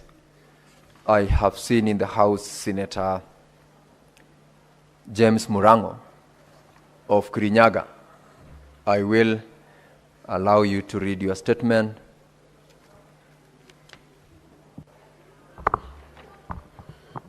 Asante sana, Mstahiki Spika. Mstahiki Spika, nimesimama hapa kuomba kauli kuhusu changamoto zinazowakumba wakulima katika vituo vya Bondi ya Taifa ya Mazao na Hifadhi ya NCPB, Chasagana na Wanguru, kaunti ya Kirinyaga. Mstahiki Spika, nasimama kwa mujibu wa kanuni ya kudumu 53(1) za Seneti kuomba kauli kutoka kwa kamati ya kilimo, mifugo na uvuvi kuhusu changamoto zinazowakumba wakulima katika kaunti ya Kirinyaga, hasa katika upatikanaji wa mbolea ya ruzuku kupitia kituo cha Bondi ya Taifa ya mazao na hifadhi ya NCPB kilichoko Sagana na Wanguru. Mr. Speaker, wakulima kutoka maeneo mbalimbali ya kaunti ya Kirinyaga wamekuwa wakifika katika kituo cha NCPB cha Sagana na Wanguru wakiwa na vocha halali ya kupata mbolea, lakini kukataliwa kwa sababu ya hitilafu katika mifumo ya kompyuta pamoja na upungufu mkubwa wa mbolea katika kituo hicho. Hali hii si tu ya kusikitisha bali na hujumu juhudi za uzalishaji wa chakula na kuhatarisha usalama wa chakula nchini. Katika kaulio, Mr. Speaker, kamati hii inapaswa kujibu masuala yafuatayo. Moja, sababu ya kucheleweshwa kwa usambazaji wa mbolea ya ruzuku katika kituo cha NCB cha Sagana na Wanguru licha wakulima kuwa na vocha halali. Mr. Speaker. Mbili, hatua zipi za haraka zinazochukuliwa na Wizara ya Kilimo, Mifugo na Uvuvi kutatua tatizo la uhaba wa mbolea na kuhakikisha kuwa wakulima wa Kirinyaga wanapata mbolea kwa wakati ufaao. Tatu, Mr. Speaker, naona kuna mkutano na mnogonezano wa Senator wa Migori ambao sauti iko juu sana. Senator Eddie, Senator Kisang and Senator Beatrice. If you must consult in loud tone so that we can have Senator Murango heard in silence. Tatu, sababu mifumo ya kielektroniki ya NCPB bado ni ya zamani, dhaifu na yenye hitilafu za mara kwa mara, na ni lini serikali inapanga kuboresha au kubadilisha ili kuwezesha utoaji wa huduma bora wa haraka na kuaminika kwa wakulima. Ine, iwapo wizara inatambua athari mbaya zinazotokana na ucheleweshaji huu kwa msimu wa upanzi na uzalishaji wa chakula katika taifa. Na mwisho, mipango inayowekwa kusaidia na kufidia wakulima watakaoathirika kwa kutopata mbolea na kwa kuchelewa, hali inaweza kusababisha mavuno duni au kutopata mavuno kabisa. Asante sana Mr. Speaker. Senator Murango from Kirinyaga, kutoka Kirinyaga. Next is the statement by the Senate Majority Leader, pursuant to Standing Order 57-1. Mr. Speaker, I rise pursuant to Standing Order number 57-1 to present the business of the Senate for the week commencing Tuesday, 5th of August 2025. As honorable senators are aware, in accordance with the Senate calendar, the House will proceed on recess on Thursday, the 7th of August 2025. While much progress has been made in advancing Senate business during this part of calendar, a substantial amount of business is still pending. The current status of business is as follows. There are 57 bills, of which 37 are at the second reading stage, 2 are awaiting first reading, and 18 are at the committee of the whole stage.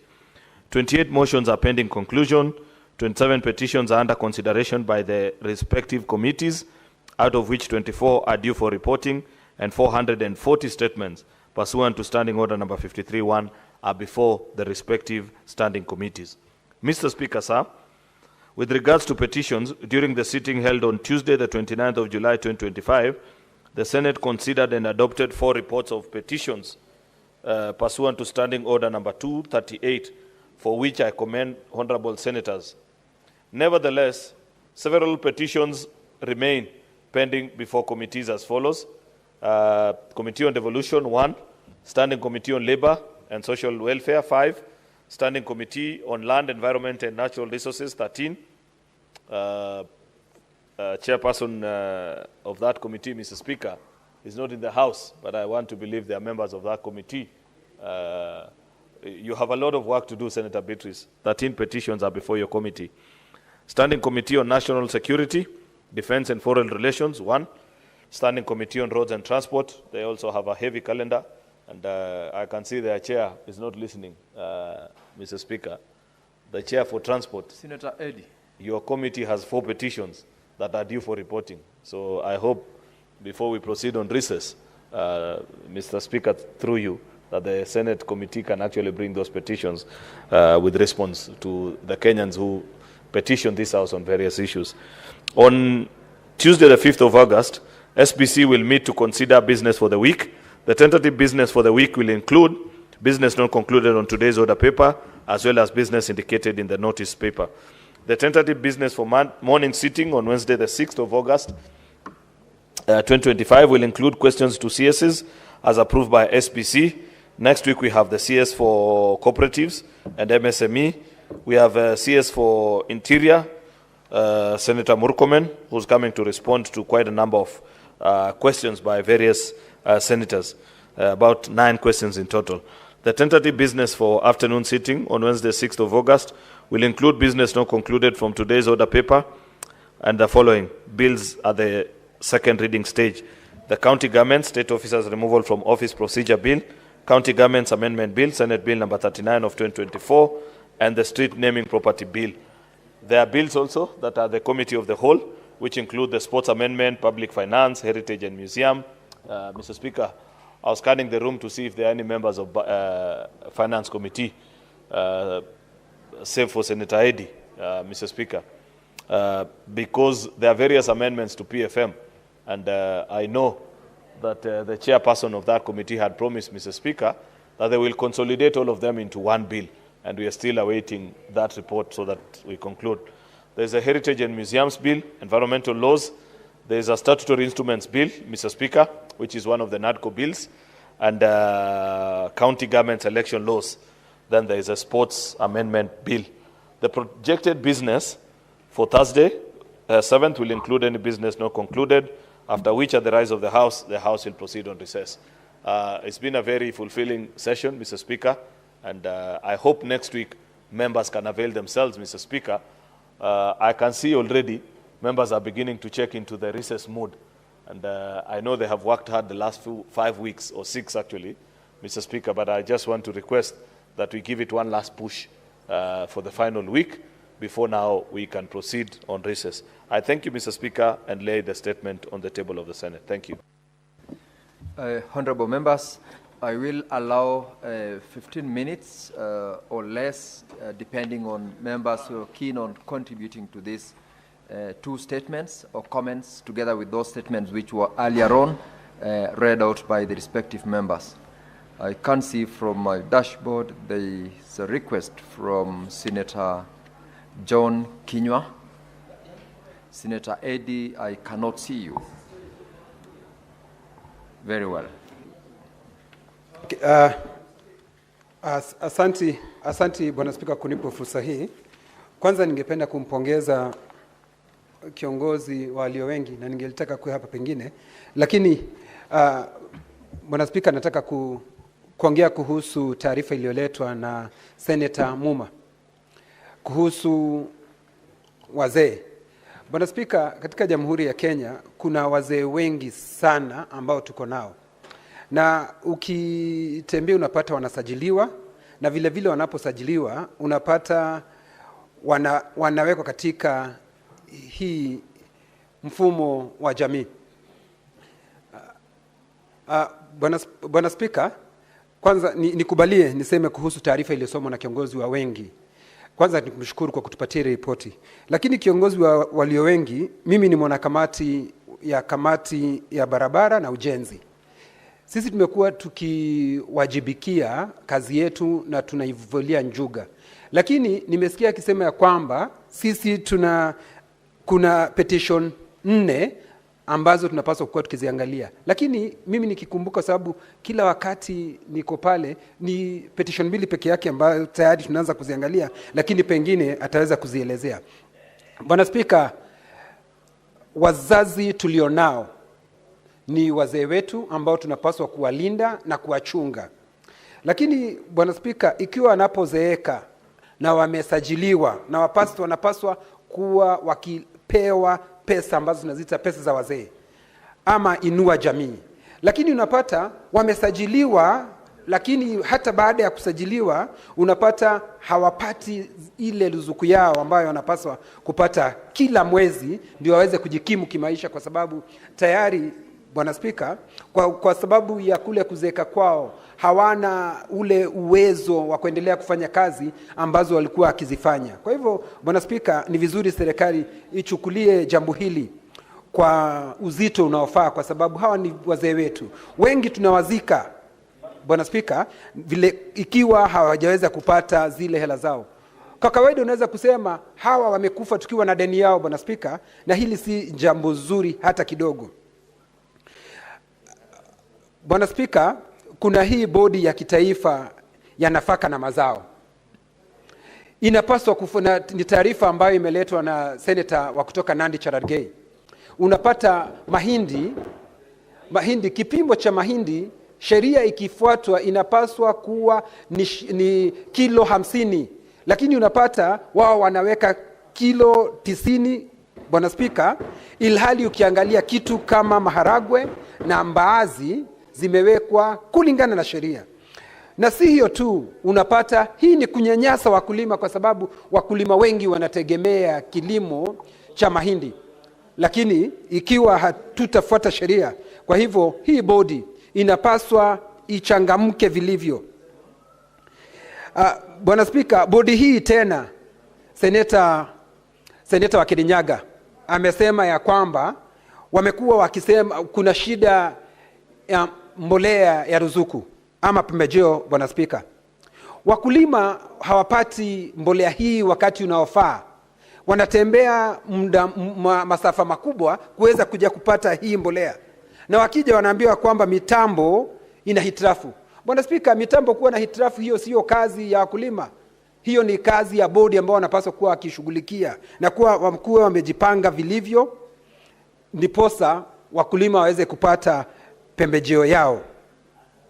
Vikwazo vingi vinavyopatikana kwa wakulima, Bwana Spika, ni kwa sababu mbolea hii inapopeanwa tayari mvua imekwisha na wanategemea hii mbolea wakati wa upanzi, na ikiwa bodi hii haitafanya kazi ambavyo inapaswa kufanya, Bwana Spika, tunapaswa tuifutilie mbali. Lakini yote 9, kamati ambayo itakuwa ikishughulikia, washughulikie kwa kindani na waweze kuleta majibu na waweze kuleta suluhu la kudumu, ndio Wakenya waweze kupata afueni kwa hii mbolea, na vile vile bodi hii iweze kupaletea Wakenya faida badala ya hasara. Nashukuru Bwana Spika kwa kunipa fursa hii.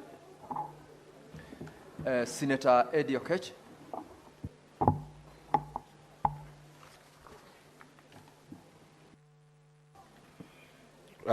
Thank you, Mr. Speaker, for the opportunity.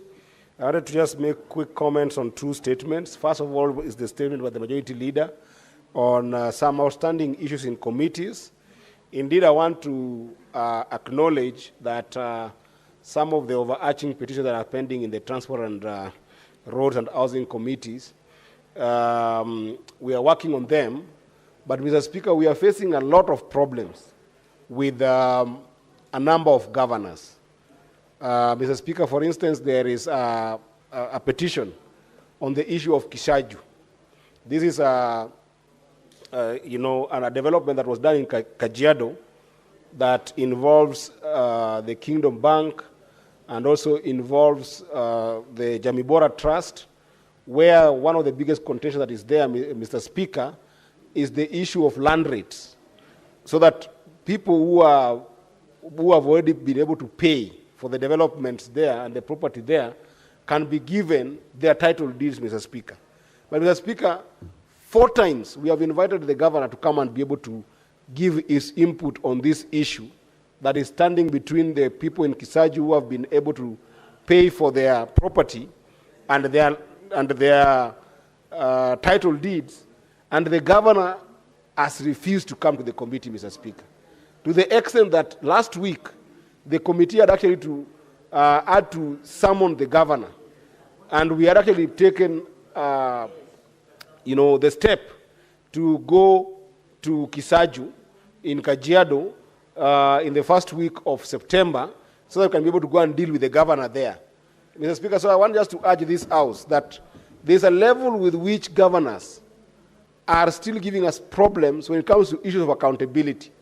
Governors are only keen on appearing in the park and peak. Any other committee of the standing committees that attempt to do even the issue of oversight on them, they are not honoring them, Mr. Speaker. And I will table some of these names here, Mr. Speaker, in subsequent conversations to make sure that we call these governors to order. Because it cannot be that if the Senate has approached the issue of oversight, they don't show up. These last 2 weeks, Mr. Speaker, 5 governors have sent apologies to the Committee on Transport, Road and Housing, Mr. Speaker. Out of 7 governors were invited, only 2 showed up. So, Mr. Speaker, it's a very serious issue that I think that other committees are also facing, that the governors must come to any committees of this House to answer to questions pertaining to oversight. So we will deliver on those petitions, Mr. Speaker, as fast as it is required. But, Mr. Speaker, we will need the help of this House to call these governors to order. Secondly, Mr. Speaker, I need to quickly comment on the statement by the good Senator, Senator Murango Kamau, who has spoken very passionately about the delay in fertilizer distribution for rice farmers in Sagana and in Mwea. Mr. Speaker, I know that the good senator, who is also happened to have been the chair of agriculture, and he did a very good job when he was the chair of agriculture. I don't know when he lost the script and then lost that seat.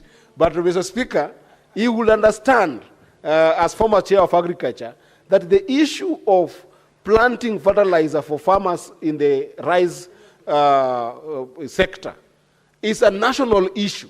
In fact, it should be declared a national disaster. Because, Mr. Speaker, if you looked at this week's recent TV reports, the rice farmers are suffering because they are now competing with the rice that's coming from abroad. Their rice is not being taken, but the problem starts with the issue of fertilizer. The triple super phosphate, which they call TSP, which is the fertilizer that they use to be able to plant, is not in the country currently, Mr. Speaker. This is a fact that the National Cereal and Produce Board must be able to respond to, Mr. Speaker. I come from a rice-growing community. When you go to Nyatike constituency, the Lower Kuja irrigation scheme, I think that we have got some of the best potential rice in that community. Yet, Mr. Speaker, there is just no fertilizer. And if some meager fertilizer shows up, then it's so small, and it shows up when the rains have even ended. There is no flooding that can be able to enable them plant properly. These things go according to seasons, Mr. Speaker. And, Mr. Speaker, another issue that this committee must address, and I wish that Senator Murango was the chairman, only for this issue, apart from other issues that have been affecting him politically. But if it was not for those issues, Mr. Speaker, he would understand that the cooperatives right now in the rice sector are not being given the power to distribute fertilizer, Mr. Speaker. You know very well that when farmers go as individuals to get this fertilizer, Mr. Speaker, they can't because they might not have the money to purchase at sale. But the problem here is that now the National Cereal and Produce Board does not allow for this fertilizer to go to the cooperatives who can take this fertilizer in advance, give it to their cooperative members, and then once they have harvested and sold their rice, then they can be able to pay back, Mr. Speaker. This is a problem that must be solved by this committee. And then the last issue that must be solved by this committee, Mr. Speaker, is the issue of mopping up rice, Mr. Speaker. It cannot be that a farmer in Nyatike can go and plant rice, have paddy, then when they give this paddy to a number of agencies that are supposed to buy rice, they are given small prices that then end up delaying for even 3 months, Mr. Speaker. This is happening in Mwea Tebera, this is happening in Nyatike, this is happening to all our farmers within the borders, Mr. Speaker. So they are forced, Mr. Speaker, to sell paddy. Can you imagine? They are selling paddy to people like in Uganda because they cannot be paid in the mop-up program, Mr. Speaker. This is a problem that must be addressed, must be solved, because, Mr. Speaker, you cannot sell our rice to Uganda in paddy form so that even the husk that can be used as bagasse to be able to generate, biochar that can be alternative form of fuel, and even actually can be used further to generate fertilizer, which is a problem, is all going to Uganda. So we are not having a vertical integration that can be able to enable an entire value chain to be developed. Why? Because of just mop-up program for buying rice from our farmers, Mr. Speaker. These are issues that I hope that the chairperson of Agriculture, the Committee on Agriculture, my brother, Mr.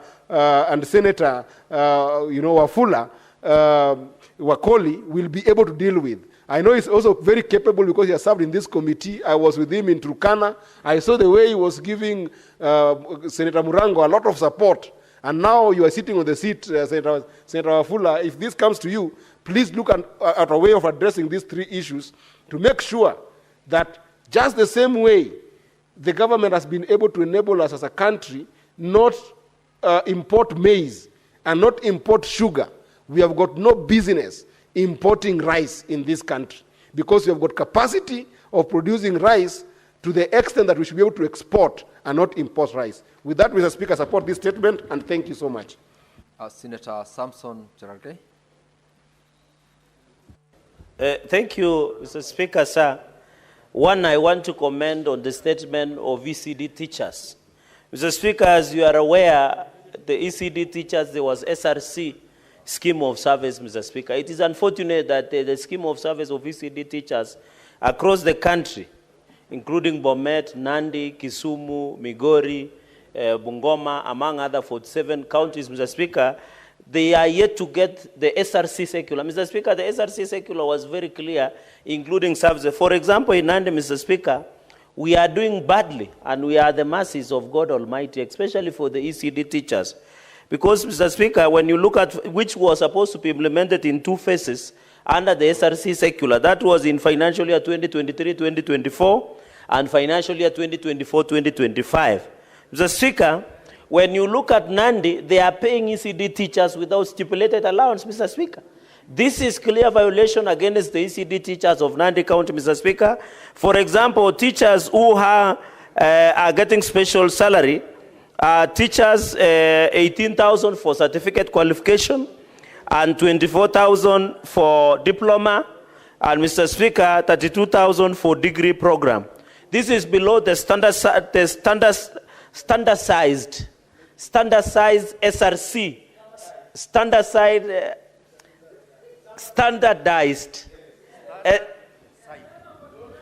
standards, you know, I'm thinking in Kenande. Allow Senator Cherargei to be heard in silence. Yes. Continue thinking in yes. as long as you speak. In the Mr. Speaker, sorry, I am thinking in Kikalenjin and trying to translate into English. In a standardized manner, which was provided by SRC in schemes of service. ECD teachers across the country are suffering. Because even in Kisumu, I've seen a statement from my learned senior counsel on the issue of ECD teachers, Mr. Speaker. In Nandi, even in Nyamira, these governors are eating allowances meant for even ECD teachers. Mr. Speaker, where do you have a courage to eat ECD teachers' salary and allowances, Mr. Speaker? Like what is happening in Nandi, it is so shameful. Somebody even in Bomet, Mr. Speaker, where that person who is an ECD teacher is taking care of your child, which is yet know how to use toilet, know how to write, know how to talk. Mr. Speaker, which courage do you have? Mr. Speaker, I saw the human resource audit that was tabled before this House, Mr. Speaker, that most of this wage bill that is going up is because of ghost workers. Yet the rightful ECD teachers, Mr. Speaker, who should get value for the money are not being paid. You have seen Nandi, they are paying 18,000 for certificate, which is way below. They are paying 24,000 for diploma, which is way below. They are paying 32,000 for degree, Mr. Speaker, without allowances that has been provided by SRC. Mr. Speaker, if we had a functional EACC, Nandi County government, Mr. Speaker, led by governor, should have been held accountable, including Nyamira and even Kisumu, Mr. Speaker, so that our ECD teachers can get value for what they are doing. And I'm happy the Senator Ogola, who is a distinguished teacher, she is getting fired up, Mr. Speaker, because I am defending teachers, Mr. Speaker, especially the ECD teachers, Mr. Speaker. So on the issue of ECD teachers, Mr. Speaker, and also the chair of agriculture, Mr. Speaker, is a distinguished teacher, Mr. Speaker, which teaches Kiswahili Sanif, Mr. Speaker. So there are many teachers, even my teacher of law, Professor Tom Ojenda, Mr. Speaker, knows that the value of a teacher, the greatest teacher of all time is Jesus Christ, for all of us who are believers. Secondly, Mr. Speaker, on the issue by Senator Muma, because I'll just make one or two comments, I agree we have Inua Jamii program. Mr. Speaker, it is sad that most of the Wazees who have served this nation with distinction, who have sacrificed, Mr. Speaker, including in Bomet, in Kirinyaga, Kagio, Mr. Speaker, and many other areas, they are yet to be registered under Inua Jamii program. I want to request that national government administration officers, Ngao, must move with speed and ensure that all Wazee who are above 60 years, they must be registered under Inua Jamii program. I want to laud President William Ruto because nowadays, Mr. Speaker, as you are aware, Inua Jamii program beneficiaries are paid 2,000 shillings before the salary of civil servants are paid. And that is a significant point because they have sacrificed for the benefit of this nation, Mr. Speaker. So I want to appeal that we are ready as a Senate to partner with Ngao and the ministry concerned to ensure all old men and women, the vulnerable in the society, caregivers, are given opportunity, as Senator Muma has indicated in her statement. We want to take care. Mr. Speaker, they say if you want to measure a society, you see how they treat their vulnerable, not the rich or the wealthy. How we treat our vulnerable will be defined by the character and the value of a society, Mr. Speaker. Number 4, Mr. Speaker, on this issue of roads that was read by Senator Ogola, courtesy of Senator Kisii, on the issue of Mr. Speaker, I want to thank the media. I have been asking questions about this expressway. I was shocked, and I'm happy the conflict of interest law has come into force. I was shocked, Mr. Speaker, that the running of Nairobi Expressway is linked to a former president, Mr. Speaker. We want to challenge EACC now that the Conflict of Interest Act is in place. The people who are siphoning money from Expressway, we must be told what. Mr. Speaker, you remember on many occasions, we have asked, Mr. Speaker, we have asked on many occasions, how much does Expressway through Moja Express are collecting, Mr. Speaker?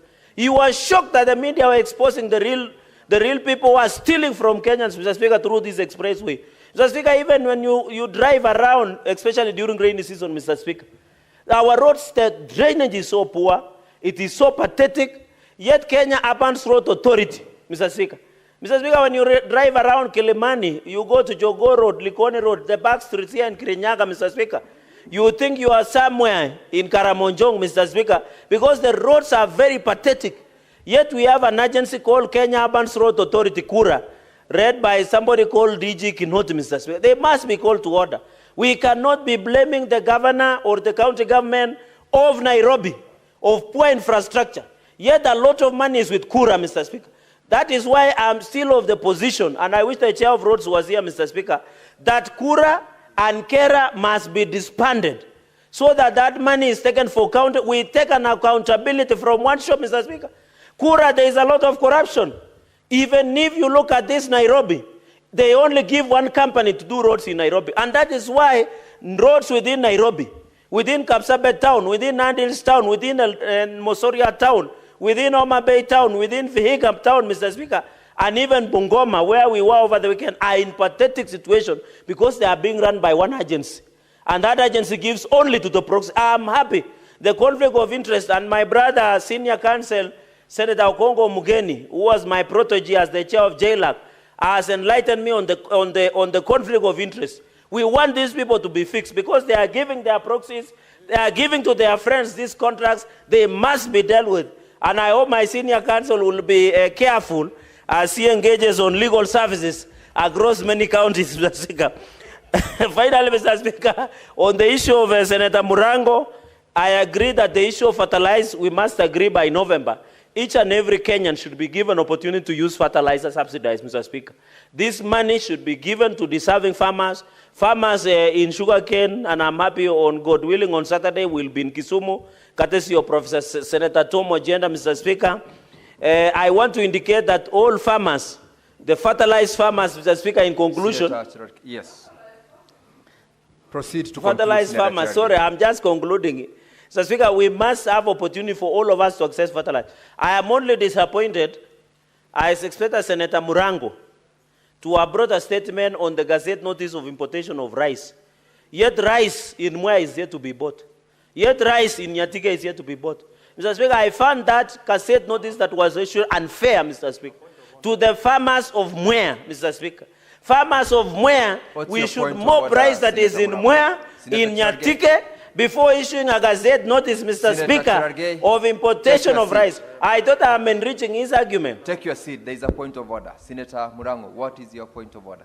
Mr. Speaker, nadhani naunga mkono venye Senator Cherargei anaongea, lakini pia anafaa njue kwamba nilijaribu kuleta ombi lakini haikuruhusiwa na speaker.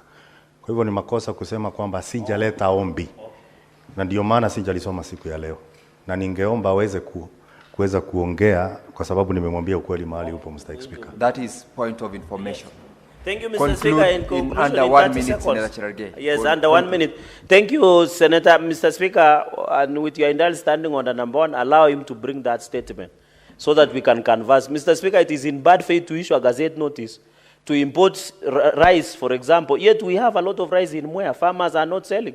Yet we have in Nyatike, Mr. Speaker. And I hope there is no gazette notice to import sugarcane again. Into Anahero in Kisumu, Mr. Speaker. I hope there is no intention of importing maize or even sugarcane, Mr. Speaker, because it will kill the spirit and the soul of farmers. I thank you, Mr. Speaker, and I support. Now, honorable members, the 15 minutes that I had allowed for comments on statements is over. I will allow Senator Professor Tom Ojenda to read his statements, and we will not be able to comment because we are out of the time allowed for comments on statements. Thank you, Mr. Speaker. Mr. Speaker, I have 5 statements this afternoon. The first statement is on project identification in Kisumu County. Mr. Speaker, I rise pursuant to Standing Order 53-1 to seek a statement from the Standing Committee on Devolution and Intergovernmental Relations on a matter of county-wide concern regarding the project identification, criteria, and implementation status in Kisumu County. Mr. Speaker, sir, while the county government has in recent financial years allocated portions of its development budget to project identification at the ward level, residents and local leaders have increasingly expressed concern over the transparency, equity, and overall effectiveness of this process. In the statement, the committee should address the following. 1, the total number of development projects undertaken by the county government of Kisumu from 2021 to 2022 to date, disaggregated by ward, including the responsible implementing departments. 2, the criteria and procedures used to identify and prioritize projects at the ward level and whether the criteria consistently applied across all the 35 wards. 3, whether public participation forums were held in each ward prior to project selection and budgeting, including how the community views were documented and incorporated into the final decisions. 4, the current implementation status of ward level projects, including details on any stalled, incomplete, or low-impact projects identified in audit or department reports. And lastly, the oversight framework applied by the County Assembly of Kisumu, internal audit committees, and county budget and economic fora to ensure fair distribution and accountability to ward-level development planning. Mr. Speaker, my second statement is on the status of digitization, collection, and accountability of on-source revenue in Kisumu County.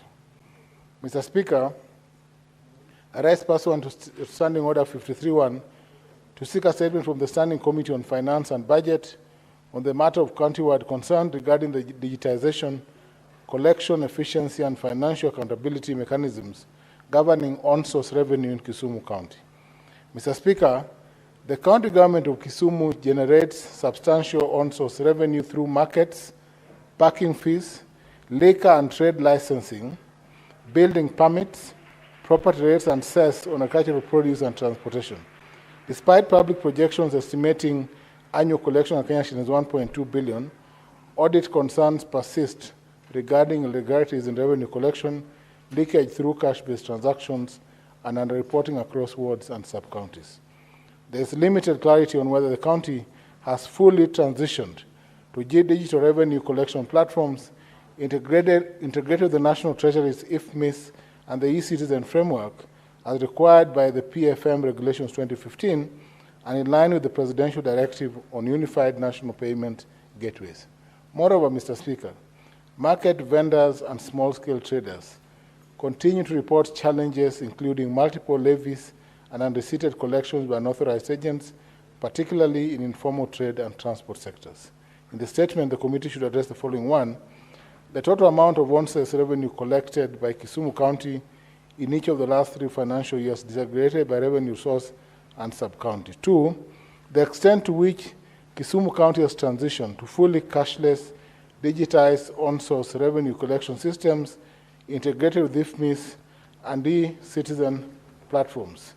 3, the safeguards in place to detect and eliminate revenue leakages, the use of parallel receipt books, and the operations of unauthorized revenue collection agents, especially in markets, border stages, bus parks, and urban access points.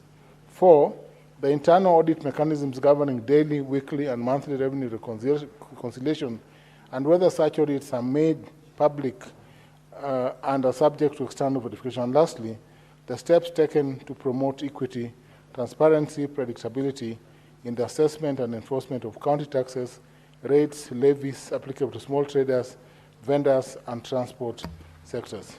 My third statement, Mr. Speaker, is on youth engagement programs and delayed payments to community contractors in Kisumu County. Mr. Speaker, I rise pursuant to Order 53.1 to seek a statement from the Standing Committee on Labor and Social Welfare on a matter of county-wide concern regarding the status of youth engagement programs and delayed payments to community contractors in the county.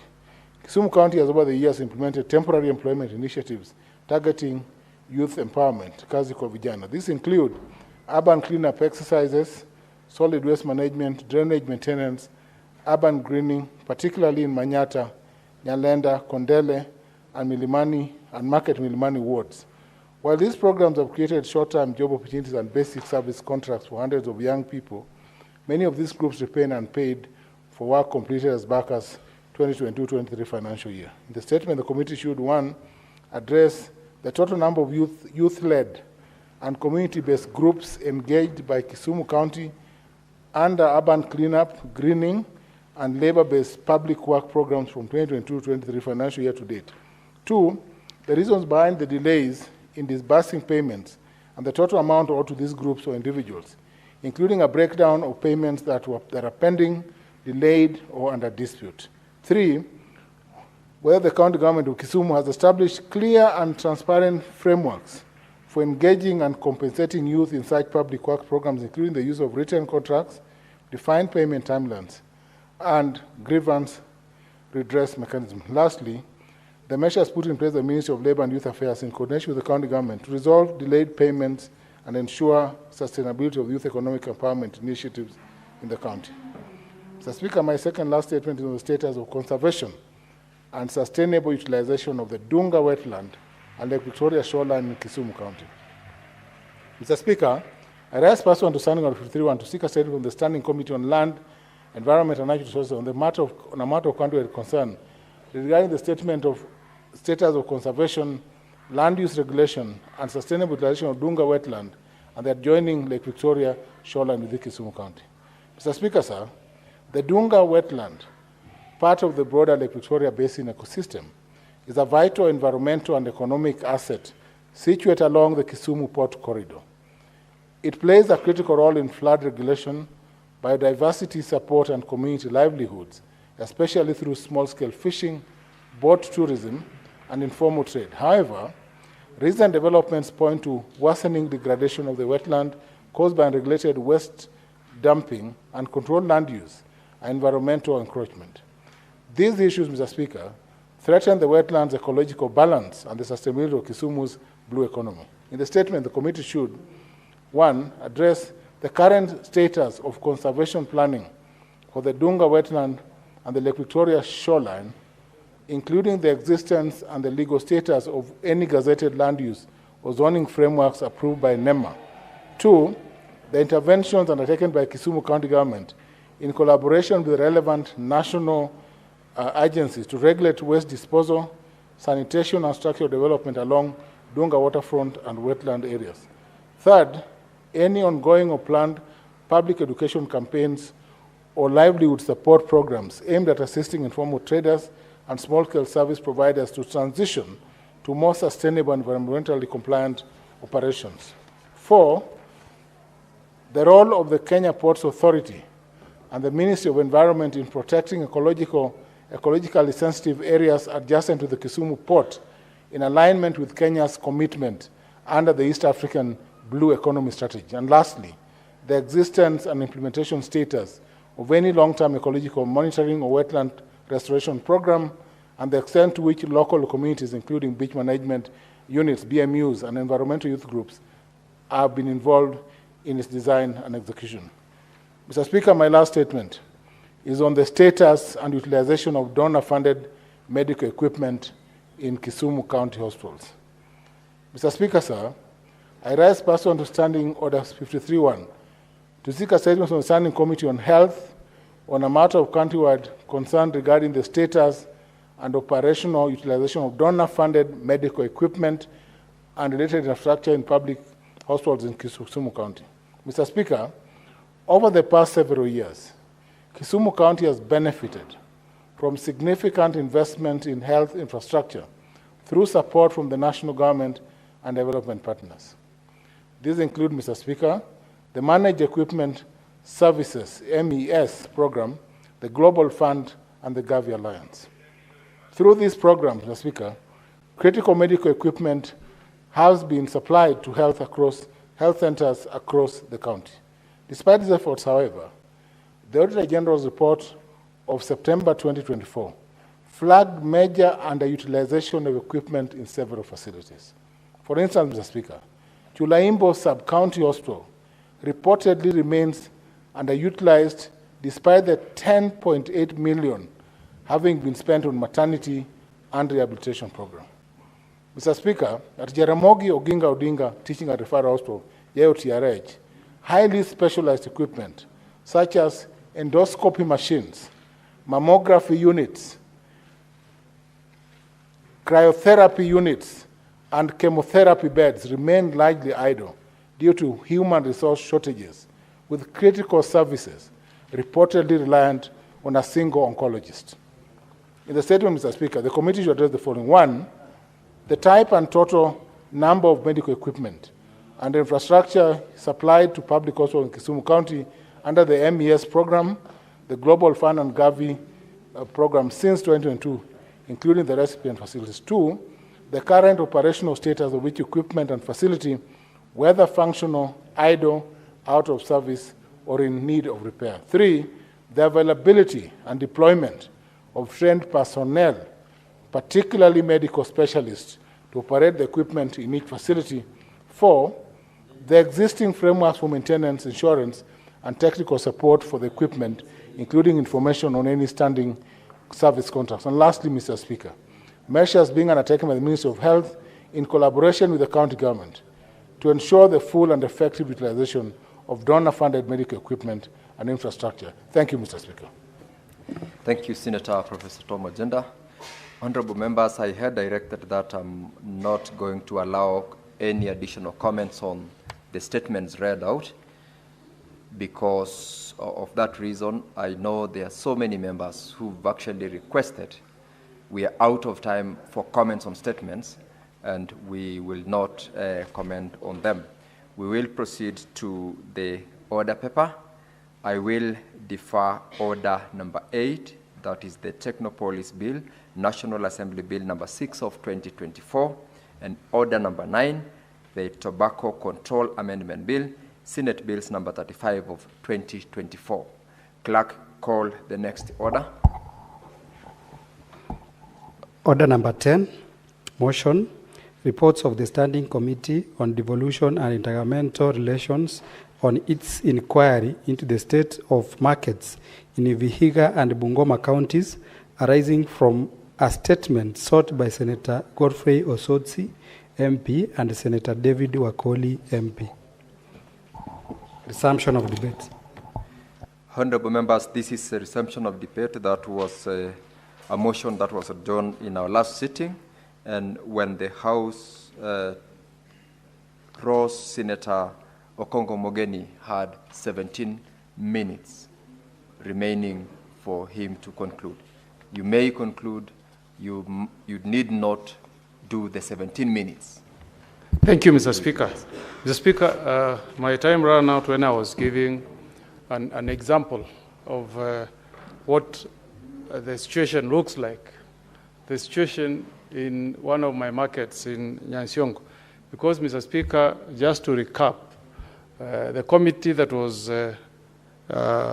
tasked with the statement that was sought by the two senators was looking at the functionality and availability of services for our residents in our counties. Mr. Speaker, the situation is deplorable in virtually all our markets in the country.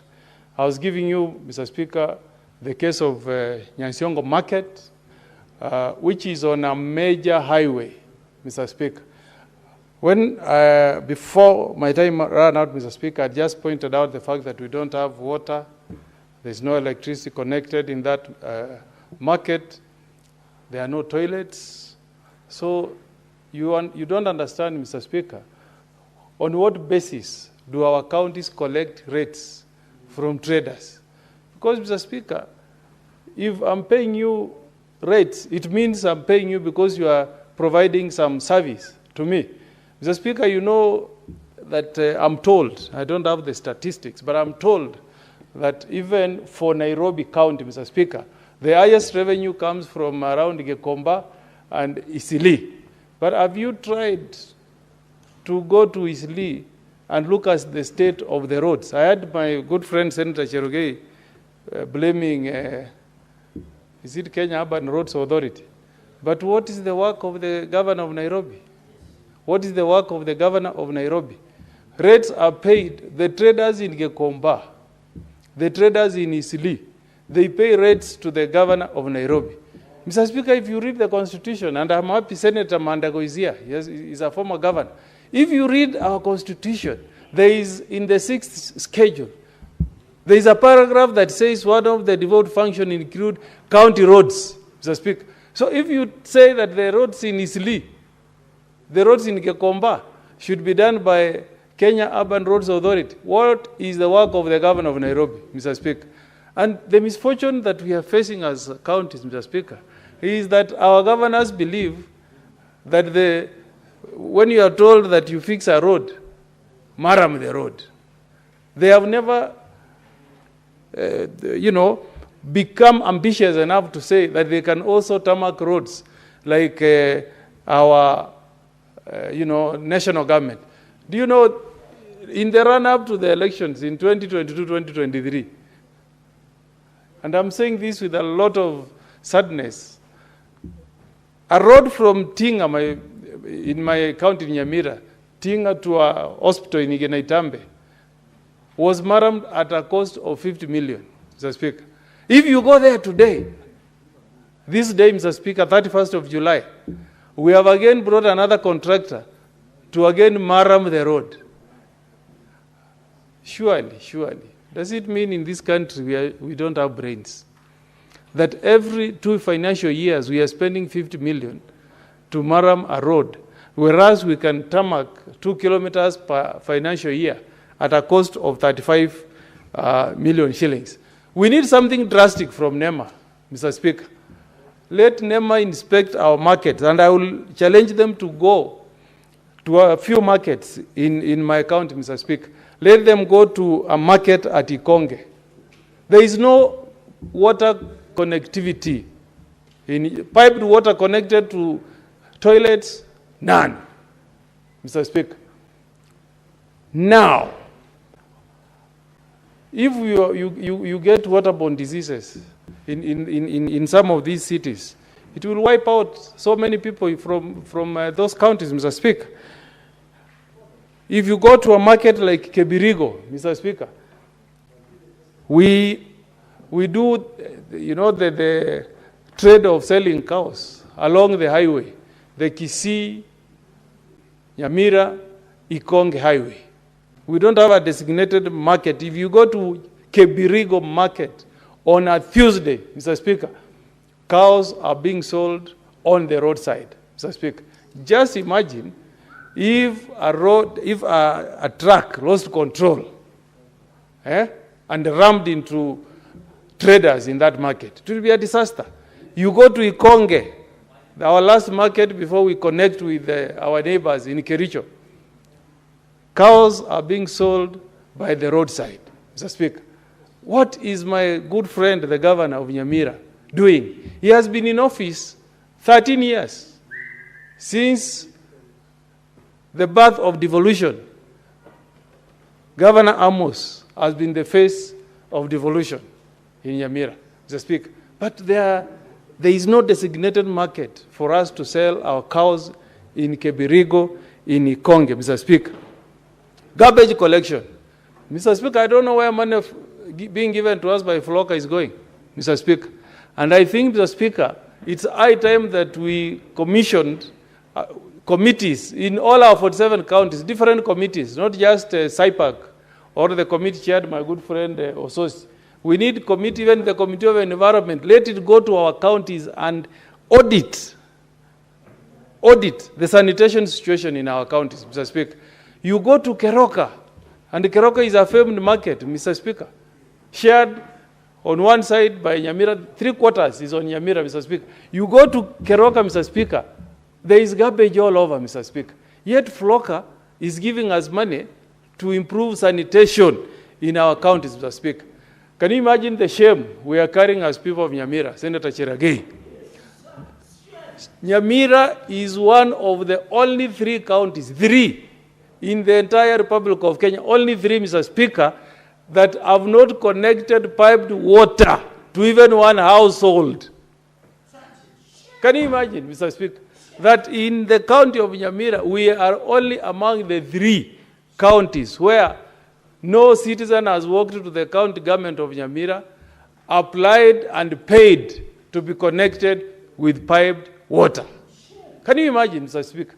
Whereas in Nairobi, in Kiambu, in Muranga, citizens go and pay, and the county governments connect them with piped water, Mr. Speaker. We must have a serious conversation. Why did the Constitution say that water as a function is devolved if we cannot connect our people with piped water, Mr. Speaker? The other day I was at home, Mr. Speaker, and I met a delegation from one of the wards. I think that was from Nyansiongo ward, Mr. Speaker. And they were giving me an example that the county government came, drilled a borehole, then they disappeared. No electricity connected, there is no tank, no water pump, and the most critical aspect is to connect water. Senator Cheragei, you have piped water in your house, in Nairobi, Murango you do. That's what we want our people to have also, Mr. Speaker. When you drill a borehole, Mr. Speaker, you should connect the pipes to homes, put meters, and challenge the consumers to pay you fees for water consumption. But if you just drill a borehole and leave it there, and the wananchi are not getting services, Mr. Speaker, what value is devolution to our people? So I am asking the committee, if you want to go and see for yourselves, and I'm going to urge one of the committees to visit you go to a place called Nyando Chibere in Nyansiongo ward. A borehole has been drilled, but no value. The auditor tells you no value for money because the water has not been connected to homes, Mr. Speaker. You go to again another borehole in Kituru Masaba, drilled, but there is no connection to homes. Lighting. I can see the committee said they went to various markets and they confirmed that there is no lighting. That is the norm. In some of our counties, Mr. Speaker, a market called Isinta in North Mogrango. That is the constituency of my good friend, Governor Nyaribo, Mr. Speaker. We have street lights, but I'm told the county government of Nyamira has not paid electricity bills, Mr. Speaker. So the street lights are installed, but they don't bring any benefits to the people. Because the only way you can benefit from electricity is if at late hours of the day, they can be switched on and you continue doing trade, maybe up to 9 p.m., Mr. Speaker. But we are not getting these benefits, so, Mr. Speaker. So we really want to appeal to our good friends, our governors. Please, please, don't shame devolution. Kenyans had a dream of devolving power and resources and services, Mr. Speaker. The only way you can make Kenyans to be proud of devolution, Mr. Speaker, is if you provide these services, Mr. Speaker, to our people, especially the poor traders, Mr. Speaker, in our markets. In conclusion, Mr. Speaker, I hope this committee, Mr. Speaker, can pick, let's even pick 3 counties, and I will wish Nyamira to be one of them, Mr. Speaker. We do a visit to our market, Mr. Speaker, we do a report, and then we come and name and shame the ones who are not performing, Mr. Speaker. Because let the people know, let the people who represent know how the performance of some of these governors are. And we bring facts here, Mr. Speaker, and we send senators who are impartial, who come from the counties, not where some of us come from, and they do a report. But it's a shame, Mr. Speaker, to speak of a situation in the 21st century, Mr. Speaker, where we have markets that have no toilets, Mr. Speaker. We have markets that are not connected to any sewer system, Mr. Speaker. We have markets where there is no arrangement on garbage collection. The other day, somebody was giving me an example, Mr. Speaker, of what happens in most of these European countries. Mr. Speaker, if you go to a town in Europe, you walk in the streets, Mr. Speaker, and you find points where you can drink water free. Free, Mr. Speaker, and you are told it's clean, safe water. Can any, he's telling me of Zurich, Mr. Speaker, clean water in the streets. Tell me, Mr. Speaker, any county in this beautiful country of ours called Kenya, where a governor has put clean drinking water available to traders who are paying rates to our county government. There is none, Mr. Speaker. If it can be done out there, Mr. Speaker, why not in our 47 counties, Mr. Speaker? I hope our governors, as we go to the devolution conference in Homa Bay, they can reflect, Mr. Speaker, on what impact devolution has had on the people who reside in our counties. Otherwise, if we don't do that, Mr. Speaker, we would have killed the dream of devolution. So I support this report by the Committee of Devolution, but hope that we can,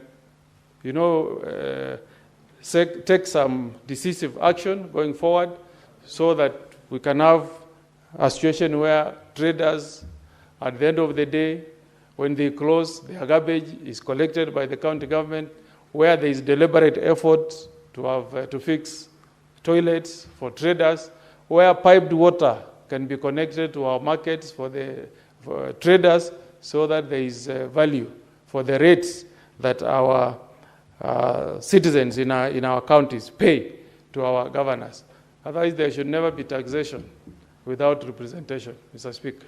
I thank you. Senator Wakoli Wafula. Senator Wakoli.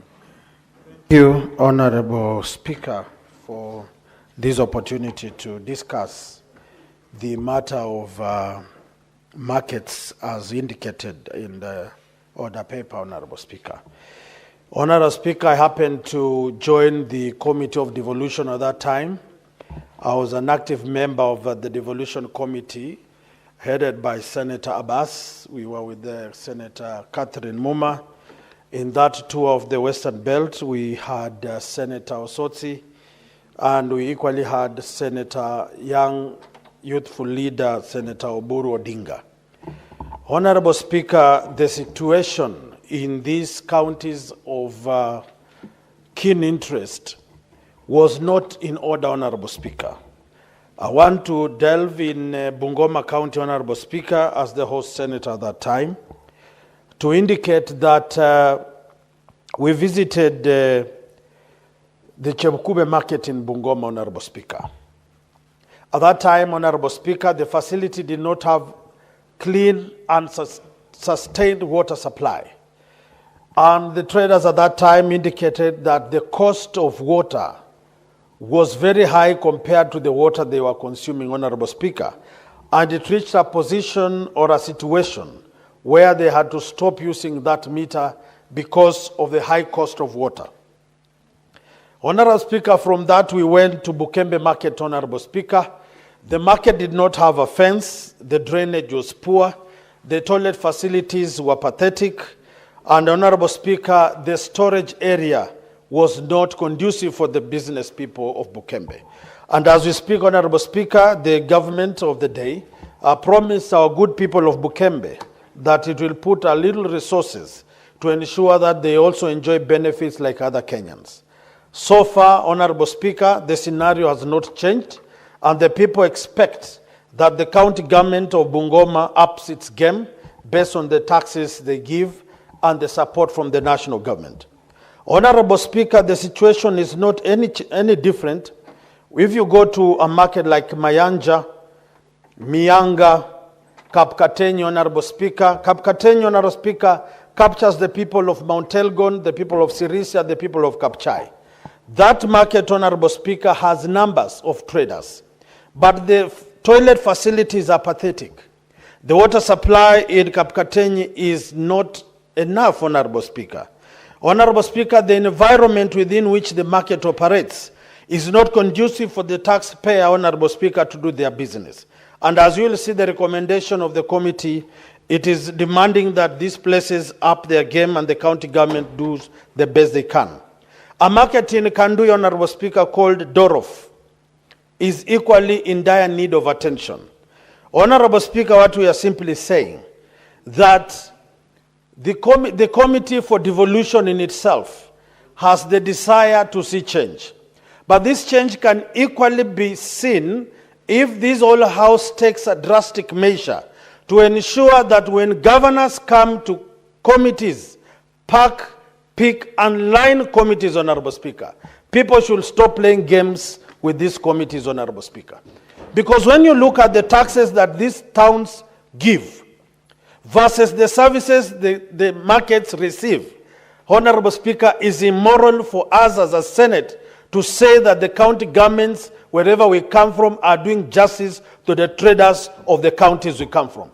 And I want to beseech honorable senators, moving forward in these other committees that you are not members in, when your governors come to visit specific committees, kindly create time and attend yourself and raise concerns that other members will not want to raise because of their comfort or because they have not been pinched by the suffering of our people, Honorable Speaker. Some of the markets, Honorable Speaker, have no lights. The solar lights have been vandalized, the electricity lights are not working, and those of the electricity lights, the bills are so high that the county government cannot support. If I want to be in particular, Mateka has electricity lights and solar lights. Some of them are not working. When you go to Maini, there are lights there, solar are working, others are not working. Kibingei market, the same. Kamkuyo market, the same. When you go to Maliki, the same. Honorable Speaker, what we are saying is I think we need to audit markets and to ensure that if county governments cannot call a place a market, then they should not bedevil residents of those places, pushing them to pay taxes for services they are not receiving. And if you look at various markets in this country, Honorable Speaker, you will realize like a market in Nalondo, the residents of those areas literally refuse to pay taxes because there are no sanitation, there is no water, there is no light, and therefore for a few months they have not been paying taxes. So we have to up our game, Honorable Speaker, and push our county governments to plow back what they receive from the taxpayers' money, so that Kenyans can concentrate in doing business, in investing, knowing that the markets they are in will definitely be improved by county governments that appreciate their soil and toil. And as I conclude, Honorable Speaker, a matter has been mentioned in various towns and markets of this country, that people just wake up in the morning, issue a circular in the evening, and the following day they are racing down structures of small traders, juakalis, who have equally been paying taxes to the county governments of this republic. They must be sensitive to the lives of these people. Some of these people have taken loans from merry-go-rounds, and it is not in order for county government to raise their businesses down. They are not even giving these people grants. They are not giving these people loans. They are not making water available. They are not ensuring security is there. And we call these people a county government, or we have ministers, or we have market officials. Honorable Speaker, it is high time that the Senate of the Republic of Kenya looks very, very keenly in the management of markets. And as per now, Honorable Speaker, you realize that we have emerging zones or areas now called municipalities. Now, if markets are not able to manage markets and trading centers, will they be able to manage municipalities? Getting billions from World Bank. How are people participating in ensuring that the municipalities and the markets within municipalities are up to standard? Honorable Speaker, I look at municipalities and markets as a cash cow of a few people in this country. And we must raise to the occasion and fight for the common trader, the common mamamboga, the common boda, the common retailer in our markets to ensure as they do business, they enjoy doing business and paying taxes to Kenyans. For those few remarks, I want to support the report, and I also want to encourage Honorable Sotsi also to tell Kenyans what we saw in Vihiga, what the people are crying of, what the people are pleading the Senate to do, because they believe in Senate, they believe in our capacity, and we assured them that we will work with them to make our counties great again. Thank you, Honorable Speaker. I support the report. Thank you, Senator Wafula. Your last comment, I hope, was not bordering on influencing the comments that Senator Osotsi will say as regards the report on the county that you referred to. But we'll wait and hear. Senator Olekina, it's your turn to comment. Thank you, Mr. Speaker. Mr. Speaker, I rise to support the report by the Standing Committee on Devolution and Intergovernmental Relations in as far as their reaction to the two statements sought by two distinguished senators in this Senate, that is Senator Wakoli and Senator of Vihiga.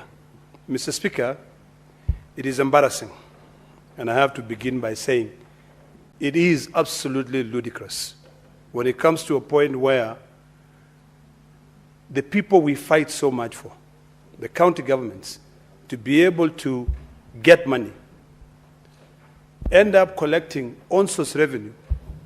But when they collect on-source revenue, they don't convert that money into services, leading to boycotts by traders because of lack of basic services like sanitation, water, security in their markets.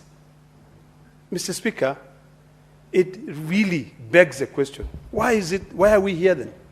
Why are we fighting for these traders? Why are we fighting for these county governments to make money, to get money? Every so often, when we have business in the order paper that revolves around division of revenue, all of us are here.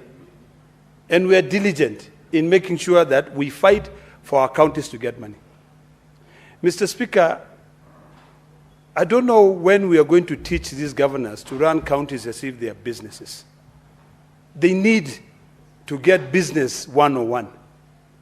When you talk about business, you have to look for profit. And the only way you can make profit is by ensuring that you've got the following factors. One, you've got your environment of business being perfect. Number two, you've got the after-sales, services. Now, in this case, you expect traders to be able to collect money to pay you taxes. But you don't give a hoot about their toilets. You don't give a hoot about their security. Where are we going?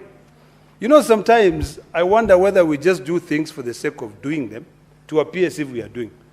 One of my biggest pet peeves, Mr. Speaker, has got to do with constructions of markets by the Ministry of Housing and Urban Development, yet with this program funded by the national government, but the markets are not being utilized and they are not being completed. A couple of days ago, I raised a serious concern with the powers that be, including also the Ministry of Housing, that in Narok County, we spend 1.3 billion shillings from the national government. Two markets were built. One in a place called Suswa. I'm sure you know Suswa. The next one was in Ntulele.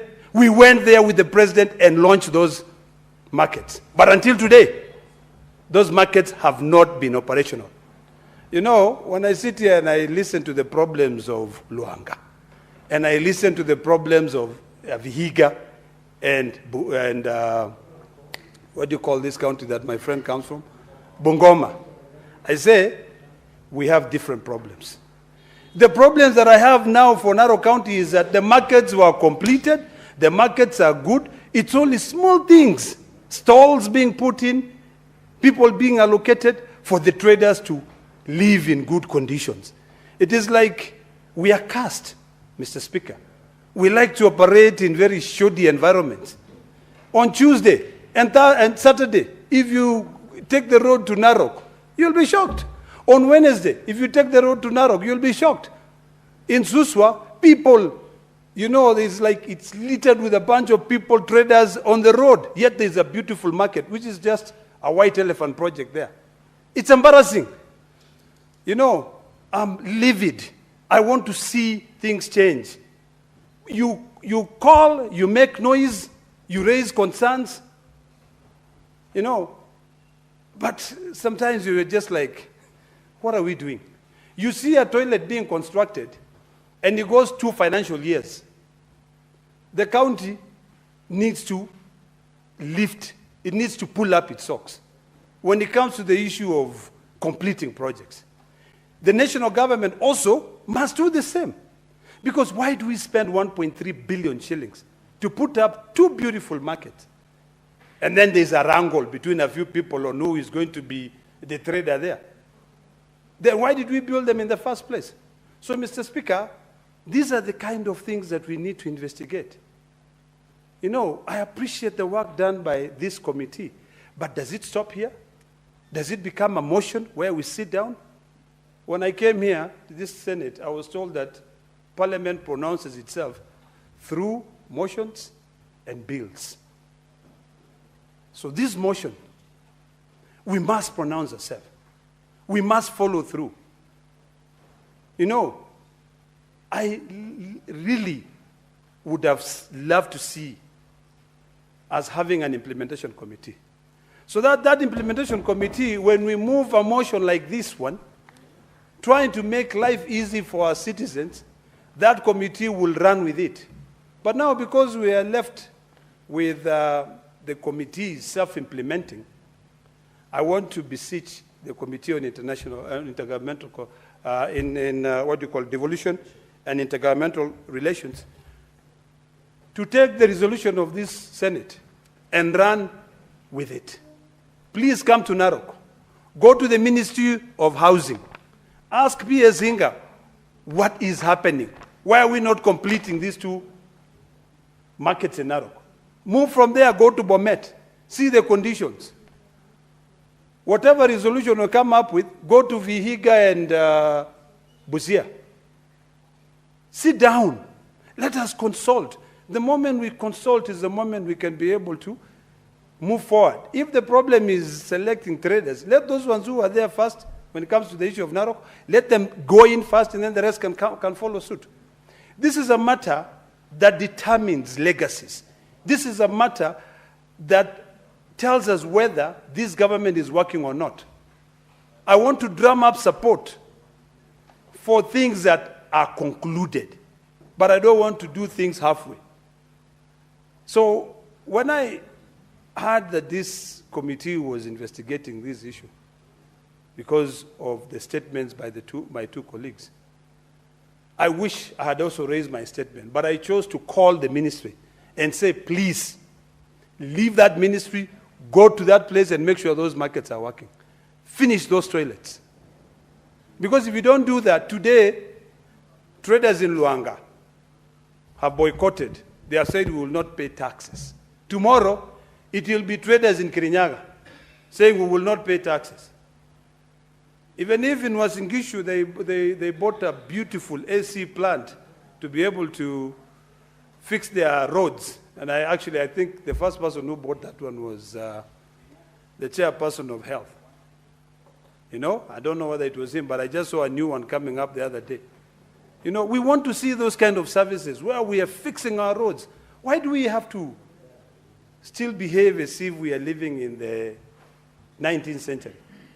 Mr. Speaker, today we had a session with the ambassador of South Korea.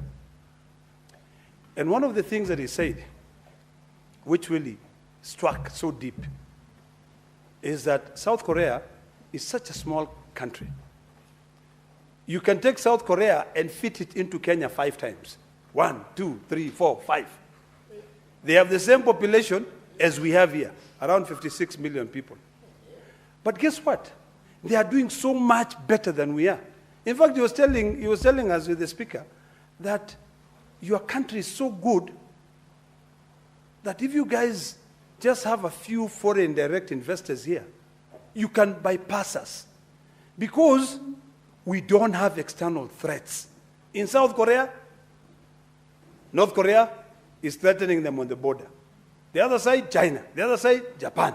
And they are still struggling. Everybody now here, in fact, I think if I look around, you'll see every senator here having a phone from South Korea. You know, because they care about their surrounding. You know, they care about their environment. We need to start caring about our towns. We need to start working. Every so often, Mr. Speaker, we talk about not having jobs. You know, lack of jobs. These markets we are talking about, if you give these youth who are here, give them some little money. You know, like now I'll go back to that, I think it was called the Hustler Fund. You buy a crusher, you buy cabro making machines, you give these youth, you tell them go to Luanda, fix that market, and then you give others metal, tell them these are welding machines, make stalls. You will not have Gen Zs on the street saying we are jobless because everybody is going to be busy working. I want us to start thinking like entrepreneurs. I want when you sit here, the younger generation will want to emulate you. They'd want to say, when I grow up, I want to be like Senator Cherargei because he's not only being a legislator, but he is becoming a farmer. You know, one of the facts that maybe a lot of people don't know about Senator Cherargei, you know, that maybe you need to know, is that this young man was once a milk hoarder, you know, trader. He used to work, actually a hawker. He used to move from one home to another selling milk. And look at him now. He's a senator of Nandi. Now, if we don't fix our markets today, is it the next generation who are going to be jobless? Are they the ones who are going to find money to come and fix those markets? Senator Otsotsi, our good friend from Busia, not Busia, but not Vihiga, this Wakoli is from where? From Bungoma. Just said something which I want to repeat here. That when these governors come to these oversight committees, can we please take them to task? I want to plead with you, Senator from Vihiga. Stop entertaining those governors here. Let's go to our counties. So when we are carrying out the oversight, we can actually walk around, we can go to those markets and shame them. Every day we keep on fighting about how much should go to counties, but we are just literally ticking a box. So I appreciate the sentiments of Senator Wakoli by saying we need to take these governors to task. When we read these reports, I think was it the day before yesterday that the majority leader laid before the Senate all the Auditor General reports of all our counties. Take them, go up there. Now, with this committee, you need to start thinking outside the box. Okay? Do things completely unorthodox. Don't follow the script. Go and say, okay, how much money was given to you to do this markets. You know, what have you done with them? Let us now start thinking on how we can scrutinize the budgets, project-based budgets. There are softwares now. You can go and say, okay, this is your budget, yeah? Let's pull this budget out. Who are the suppliers? Let's follow the suppliers, every one of them. Did you supply these things? Yes, if they did supply, they paid taxes. We can follow through. You follow the money trail. And by doing so, we will bring change to this country. But today we will not bring change because so long as there is a budget, even before that budget has been implemented, some other people go and sit down and say, we need a supplementary. So you negate the importance of your annual development plan, your account integrated development plan. So you just come up from nowhere and start saying, let us do this. We'll do that. We need a supplementary budget. I would rather you say, we budgeted for this. We did not have the funds to be able to develop this market. But in the next financial year, we will follow through. What we did not finish, we complete. I would rather you sit down, you carry out public participation, and engage the citizens on the importance of planning. By so doing, we will change our country. I want to beseech my brothers and sisters from both sides of the aisle that it is about time that we start looking at how we change our economy. Every so often we talked about bills here. Yesterday we were talking about, economy versus health. Earlier today we were talking about issues of Thange.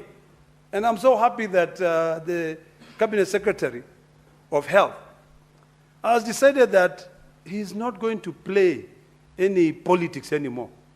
That enough is enough. He's going to make sure that under Section 118 of the Public Health Act, he issues an order. He makes sure that Kenya Pipeline Corporation fixes the problems. The last time Section 118 of the Public Health Act was implemented was during COVID. If you read the law properly, you will see that that section of the law defines what is a public nuisance. And health, markets being dilapidated, being dirty with no toilets, that's a nuisance. So we just need to be holistic in our approach to solving problems, and we will see this country going further.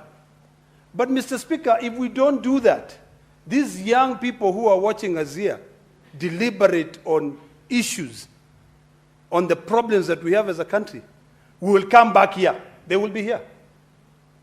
And if you read the Hansard, in 10 years' time, when I'm no longer in this Senate, and a young man who is watching me here is sitting here, he'll be saying the same thing that Senator Ledamo Lekena was saying. So let us have a way of not just ticking boxes, but actually making sure that we follow through. And I do hope that Senator of Vihiga and Senator of Bungoma, you will not just raise a statement and you end here. Let us go and implement. Let us all go there, join those traders, because there's really no sense in you charging traders taxes and you don't even bring them simple things as water. Mr. Speaker, I support. Senator James Murango. Asante sana Mstahiki Spika. Kwanza ningetaka kuhusishwa na kuunga mkono ripoti ambayo iletwa na kamati ya ugatuzi, na niseme ya kwamba soko ama masoko ni kiungo muhimu sana wakati tunapofikiria juu ya kuweza kufanya maendeleo nchini. Lakini Mstahiki Spika, pia mahali nimetoka Kirinyaga kuna changamoto ya soko moja ambayo inaitwa soko la Kutus, ambapo wale wakala ambao wanauza ng'ombe na kuku walitolewa mahali walikuwa wanauzia kuku zao, wamepelekwa mahali pengine shambani, hamna choo, hauna maji safi ya kunywa, na hata ni kama shamba tu. Na tukizingatia sana ni kwamba mahali wanauzia wale ng'ombe imepakana na chuo kikuu cha Kirinyaga. Lakini Mr. Speaker, swali ambao najiuliza ni kwa nini basi wale wakala ambao wanauza ng'ombe katika soko la Kutus wanaendelea kutozwa kondi na gatuzi la Kirinyaga, na huduma zenye wanafaa kupata wapati. Mr. Speaker, Mr. Speaker, wakati mangavana anachaguliwa, mojawapo ya kigezo ni kwamba lazima uwe na shahada, lazima uwe umesoma. Lakini nimekuja kugundua ya kwamba pia kuna wengine wanashindwa na mambo ambayo hafai kushindwa nayo. Na ndio maana nimekuja kugundua ya kwamba hata vyuo vikuu vina wajinga, ndio maana kuna mtihani. Kwa sababu Mr. Speaker, jambo kidogo sana kama ya kujenga choo, unapata gavana mzima umekaa pale miaka si hamba, bado wafanyabiashara wanaumia. Na wakati unaenda kusema kwamba unataka kupewa kura, na tulizunguka, ni mambo mengi sana uliahidi wale wakazi, na ndio wakakuchagua. Mr. Speaker, unajua sisi kamati ambazo tulizoko hapa, nataka niunge mkono mambo ambayo imesemwa na Orekina. Senator Mandago, what's your point of order? Take your seat, Senator Murango. Asante sana Mr. Speaker. Nimesimama kulingana na kanuni zetu za kudumu 105. Je, ni sahihi seneta wa Kirinyaga, Senator Murango, kusema mtihani ambazo zinafanyishwa wanafunzi kwenye vyuo vikuu ni kwa sababu kuna wajinga katika vyuo vyetu vya masomo? Mheshimiwa Speaker. Senator Murango, could you expound on that point of order? Give him the microphone, clerk.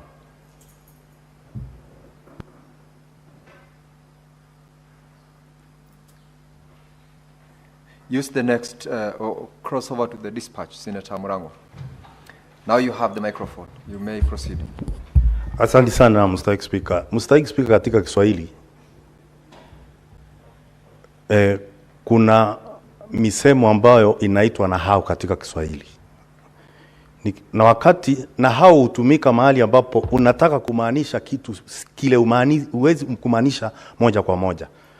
Na ndio ningetaka kumwambia Senator mwenzangu ni kwamba si kumaanisha kwamba watoto wanafanyishwa mtihani ndio wapimwe ujinga. Hapana Mr. Speaker.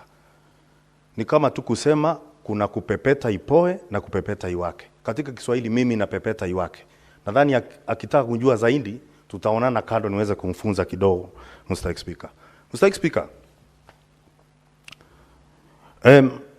nilikuwa nasema ya kwamba nimeona wafanyabiashara wakiumia na wanatozwa kondi katika soko ambalo halina huduma Mr. Speaker.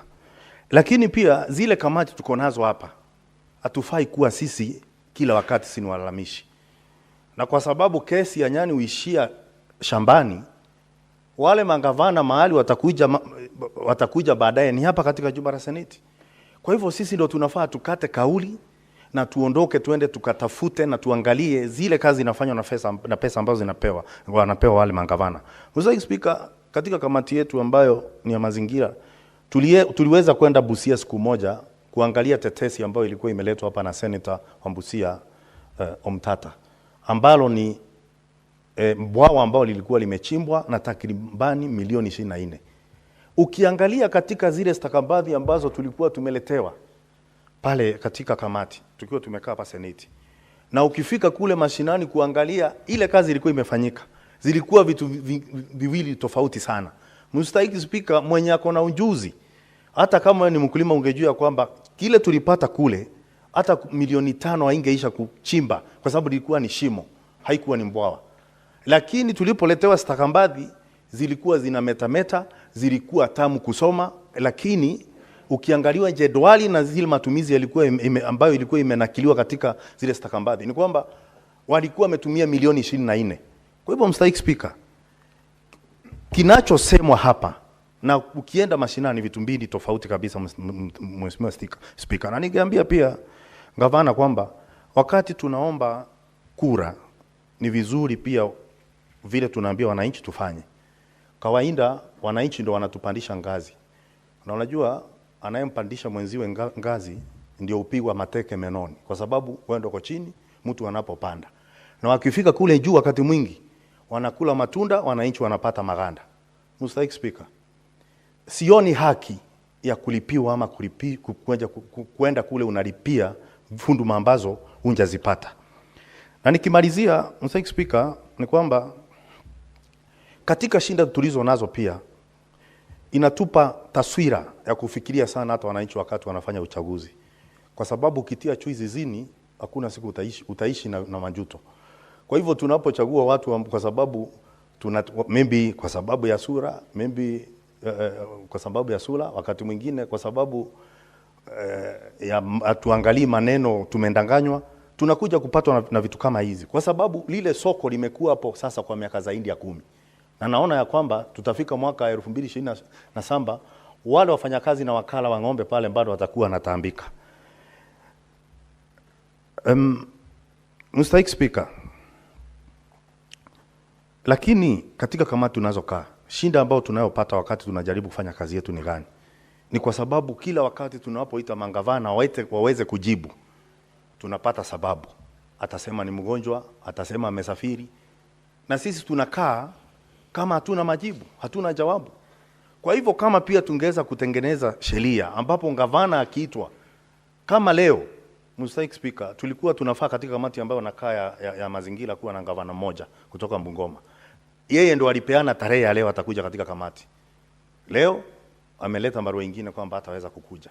Maswali tunauliza ya fedha kama floka hatungefanya. Unapata ya kwamba kazi inaendelea kuzindi, lakini hatusongi mbele kwa sababu mangavana hawaji. Lakini kwa sababu maseneto wamekuwa ni kama tingatinga. Kazi yetu ni kulima na kubomoa milima. Tukimaliza kubomoa milima, unaekelewa kwa loli, unaambia utaharibu barabara. Ndio imekuwa namna hiyo. Uhitaji wetu kwa mangavana tu ni wakati tunakuja kugawa pesa ziende mashinani. Tunapomaliza maswali inakuanga ni kama dharau. Maswali ukiuliza unajibiwa visivyo. Wewe unaangaliwa kwa jicho lingine ni kama ushakuwa wewe ni kama shetani. Ukionekana hata kama unajaribu kuangalia kazi venye inafanywa, unakuwa ni ya ndui. Lakini tunafaa tuweze kuponya hili na kupitisha sheria. Kama gavana anaitwa haji katika jumba la Seneti, mugao unapofika, hebu kwanza akuja elezee kabla hajapewa pesa. Hilo tu ndio litatufanya sisi tuheshimike kama nyumba. Asante sana Mr. Speaker. Honorable Senators, before I allow the next member to contribute to the motion, I have a communication to make. This is on visiting teachers and students from Orero Boys High School in Rangwe constituency, Homa Bay County. Honorable Senators, I would like to acknowledge the presence in the public gallery this afternoon of visiting teachers and students from Orero Boys High School in Rangwe constituency, Homa Bay County. The delegation comprises 5 teachers and 45 students who are in the Senate for a one-day academic exposition. In our usual tradition of receiving and welcoming visitors to Parliament, I extend a warm welcome to them, and on behalf of the Senate and on my own behalf, wish them a fruitful visit. I thank you. The Honorable Senator from Homa Bay, Senator Kajwang, is in the House. I'll give you under 1 minute to welcome this delegation. Thank you, Mr. Speaker. I join you in welcoming the boys from Orero Boys. This is the best school in my county. In the last exams, they posted the best performance. And it was not just for 1 year. It has been consistent over the years. Mr. Speaker, I joined the boys during their prize-giving day, and I'm extremely proud of them. When we were there, we encouraged them to continue working hard and made it clear that leadership is not only about being a senator or an MC or an MP. You can be a leader in the medical profession, in the legal profession, and in the other professions. And Mr. Speaker, a lot of Orero old boys are doing extremely well in diverse professions. I want to encourage and I want to congratulate them. And when you go back, please pass my regards to your principal, my friend, Mr. Dickens Bula, the entire teaching fraternity, and especially the boys, the ones that we danced with that song of slashing people. I've just forgotten its name. Mapangale. You can trust Karen Nyamu to remember. We danced Mapangale with the boys. We had a nice time. We shall continue supporting you, and we pray that you'll continue leading Homa Bay County, leading Nyanza in posting good results. Thank you, Mr. Speaker. Thank you, Senator Kajwang. Senator Eddie Okech.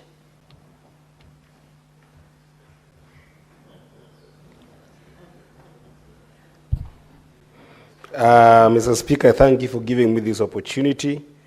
And also, may I take this opportunity also to thank amazing senators for their industry in the visit that they had, majority of it in the Western Kenya region. Mr. Speaker, perhaps you might not know, but I actually studied in the Western Kenya region.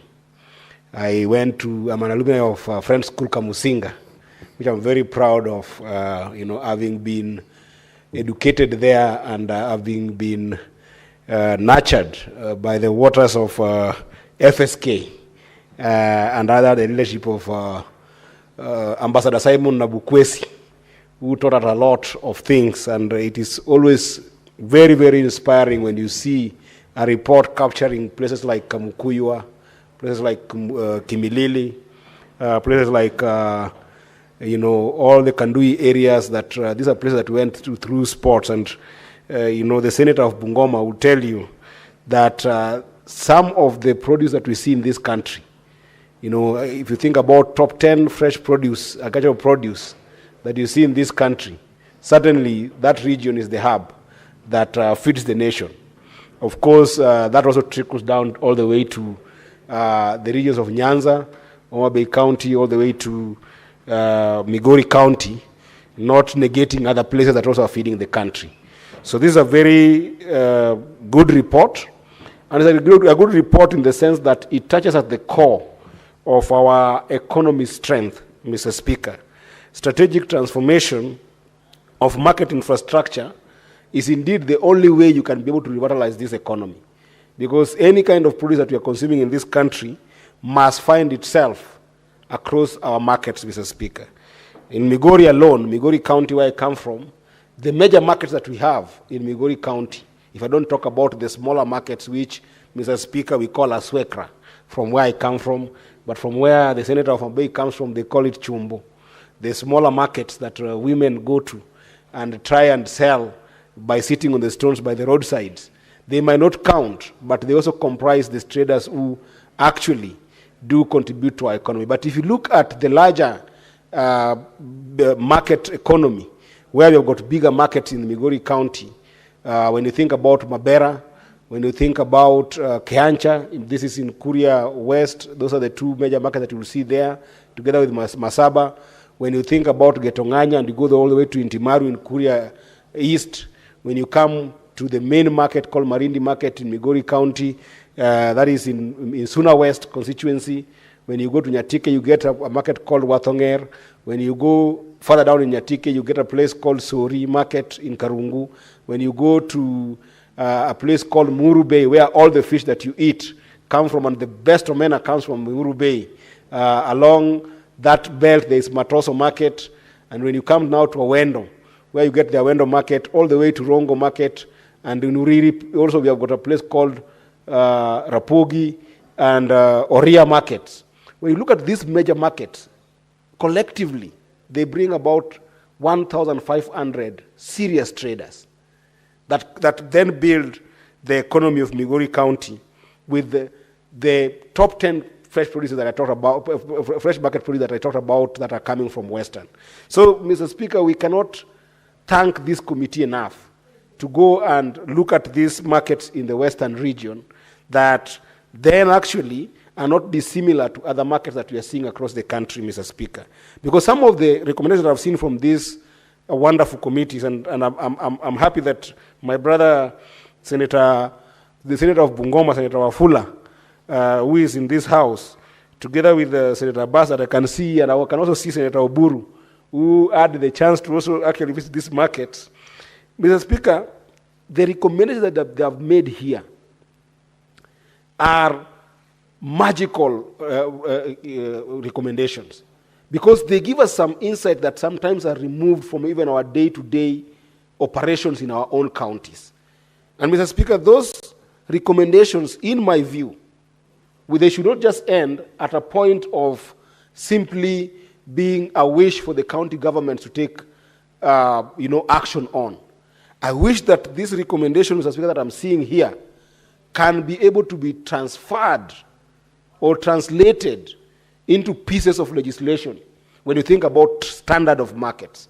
Mr. Speaker, I want to encourage the members of these committees that perhaps they should consider sponsoring a bill that can be able to talk about standardization of the market infrastructure in county governments.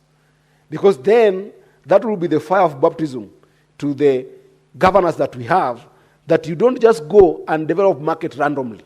There needs to be some standards of how this market should look like.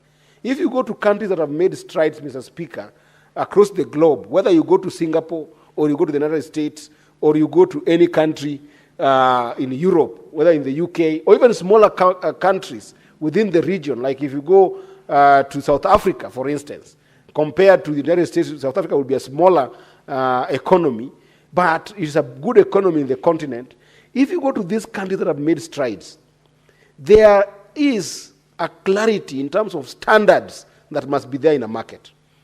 That you cannot build a market without some standards. So for instance, if you've got a market that has got capacity that we are being shown here, like places like Kandui, Kamukuyo has been mentioned, Webuye East has been mentioned. If you go to this market, Mr. Speaker, number one, you cannot lack disaster readiness and preparedness strategy and infrastructure. What do you do in a market such as Kamukuya or Kimilili for this matter, or even in Bungoma town, where there is a fire hazard in that market?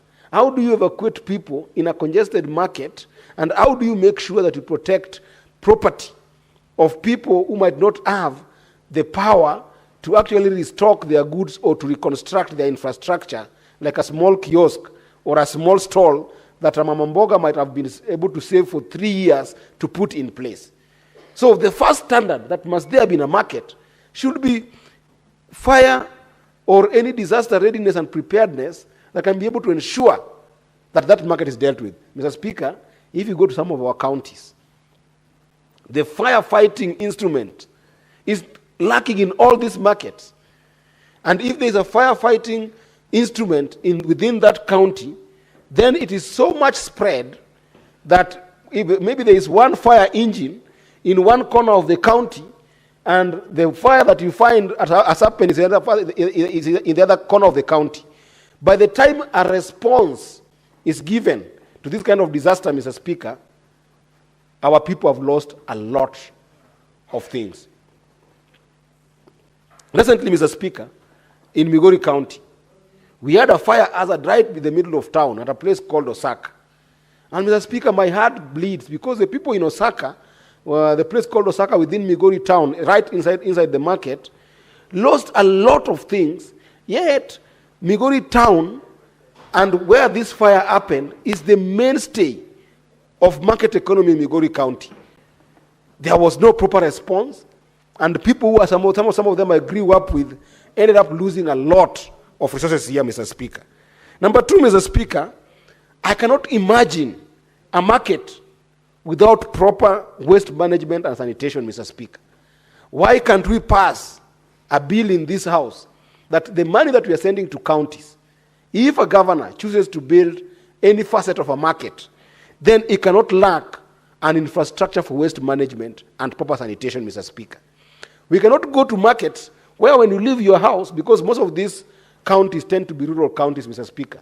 And in rural counties, if you visit my brother, Senator Kajwang, you'll find that he stays in a very serene place, Mr. Speaker, facing the lake.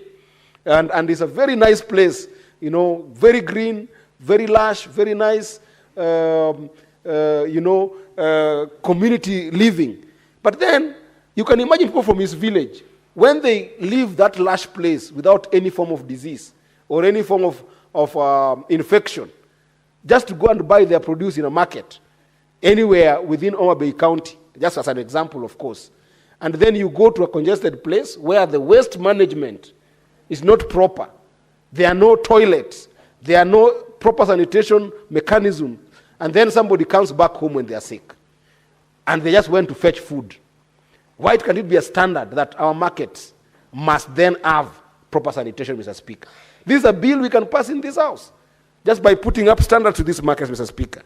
Mr. Speaker, in most of these markets that have been mentioned here, the vast markets that we have seen coming from Western Kenya, Mr. Speaker, they lack proper drainage when there is rain, Mr. Speaker. How can rain stand between our mothers and our sisters and our daughters who are in these marketplaces selling and making money, Mr. Speaker? That simple rain of about 30 minutes won't stop a market operation for the entire day, and that day people go home without resources, Mr. Speaker. We must be able to figure out these drainage issues. And of course, the issue of drainage, Mr. Speaker, go with the larger issues of vagaries of nature that makes it difficult for women, especially, who tend to spend most of the time trying to sell and make a living in these markets. Some of the vagaries of nature that are adverse weather conditions, Mr. Speaker, make it completely impossible for them to actually do business. If you go, for instance, in Migori County, I can barely mention 3 markets that have got proper shelter, or if you may, proper shades that can allow women to even go to the market at 2 p.m. Some women will prefer going to market, and even other younger people who are going to the market to sell, they will prefer going to the market as late as 4 p.m. when the sun is a little bit heading towards sleeping time, because they cannot be able to endure the scorching sun, Mr. Speaker. Why would that be? And then you are wasting their productivity when they are willing to go and trade to be able to contribute to our economy, Mr. Speaker. And same applies to rains, Mr. Speaker. When there are heavy rains, you find our people cannot be able to trade in these markets, just simply because there's no proper shade infrastructure in these markets, Mr. Speaker. That should be a standard. At this point in time, Mr. Speaker, there is nobody in our economies, especially after devolving a number of functions of government, Mr. Speaker, there is no reason why the market time for our men and women who are working industriously in our communities, there is no reason why market time must end at 6 p.m. just because there is no proper lighting in markets that then leads to security problems and insecurity issues that make people who are trading in our markets be able to leave the market, Mr. Speaker. These should be standards of our market, Mr. Speaker. And of course, Mr. Speaker, I cannot overstate the issue of how our markets are planned against a congested population, Mr. Speaker. You'll find that the connectivities of our roads, the issue of sometimes walkways, and the issue of sometimes even border borders and motorbikes, and even normal bicycles, Mr. Speaker, cannot be able to access these markets where they can be able to move goods easily among populations. Mr. Speaker, I don't know why county government don't see the issue of market planning as an important facet of their own source revenue. Because, Mr. Speaker, at the moment, a border person cannot be able to access a market infrastructure, or a bicycle person who is carrying simply vegetables from their farm cannot access the market infrastructure because it's congested and not planned. What ends up happening, Mr. Speaker, is that a swath of them then simply resort to selling along the road. And when they sell along the road, Mr. Speaker, a lot of problems end up emanating for our counties. Because that selling along the road instead of where the market has been secluded for them to sell, number one, it becomes a health hazard.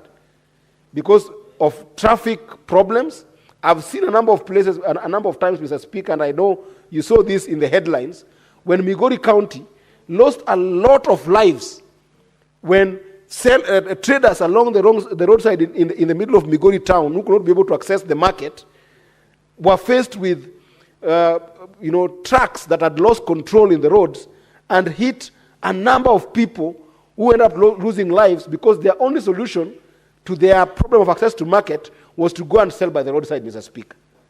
And I haven't even talked about the wastage of time that we end up losing productive time because of ensuring traffic in these areas, Mr. Speaker. So this standardization, Mr. Speaker, is what I wanted to invite this House to be able to look at, so that, Mr. Speaker, the idea of informal selling points that ensues in our counties, Mr. Speaker, as a result of not planning our markets can end in our counties, Mr. Speaker. There is always a directly proportionate return on orderly commerce between the revenues that the government gets and the revenues that other people also get who are trading in the counties, Mr. Speaker. And also, if you think about it, it helps with stabilizing prices. Because when people are selling on the roadside, Mr. Speaker, they tend to sell on lower prices that are not run by the market economy. Then that distortion makes it impossible for even the county government to collect maximum revenues that they can be able to collect, Mr. Speaker. So, Mr. Speaker, I want to emphasize the issue of making sure that we can come up with a bill on standardization of markets, Mr. Speaker. And Mr. Speaker, as I finish my contribution today on this particular report, I wanted to perhaps just mention by passing that, Mr. Speaker, we cannot talk about the issue of markets without looking at the issue of municipalities. Because municipalities, if you look at the Urban Areas and Cities Act, Mr. Speaker, that act sought to help county governments to be able to create municipalities that can work as agencies for revenue collection for particular functions that they will have delegated to those municipalities. And these municipalities are a big part of market economy and arrangement in terms of planning. And this has been dwindling because county governments are not willing to cede these responsibilities to the municipalities. They're not willing to allow that autonomy of municipalities to take shape, Mr. Speaker. In this report, you'll find that if you look at the allocation of money that were given to municipalities across Western Kenya, Mr. Speaker, they end up to be money that are limited mostly to recurrent budgets, Mr. Speaker. They don't allow these municipalities to take root and be able to affect the entire market economy, Mr. Speaker. Up until when these counties will understand, the executive of these counties will understand the agency relationship that they can have with the municipalities, Mr. Speaker, it will be very difficult to maximize the element of on-source revenue, Mr. Speaker. Because if municipalities are given that power to plan markets, to arrange markets, to be able to even think about revenue collection processes that are automized, Mr. Speaker, and I hope that in that bill, if it comes through, my brother, perhaps Senator Wafula, that bill should also look at automation in terms of revenue collection. You know, because you find that things like cess and those ropes that governors put across markets and taking money from border borders, Mr. Speaker, they are taken without any order. There is no automation of them. They are taken, Mr. Speaker, you cannot have a collection mechanism where money comes from the person you want to take it from, whether it's a border or whether it's a taxi rider, and then it is put in the pocket.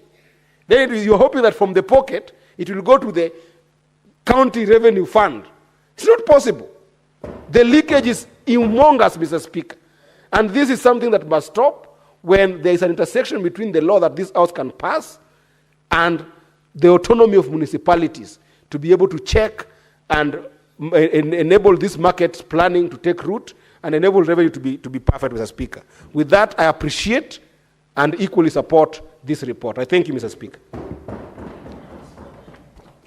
Now, honorable members, before I allow the next contributor to this motion, I have a communication to make on visiting teachers and students from Kimogoro Adventist Schools in Bomet County. Honorable Senators, I would like to acknowledge the presence in the public gallery this afternoon of visiting teachers and students from Kimogoro Adventist Schools in Bomet County.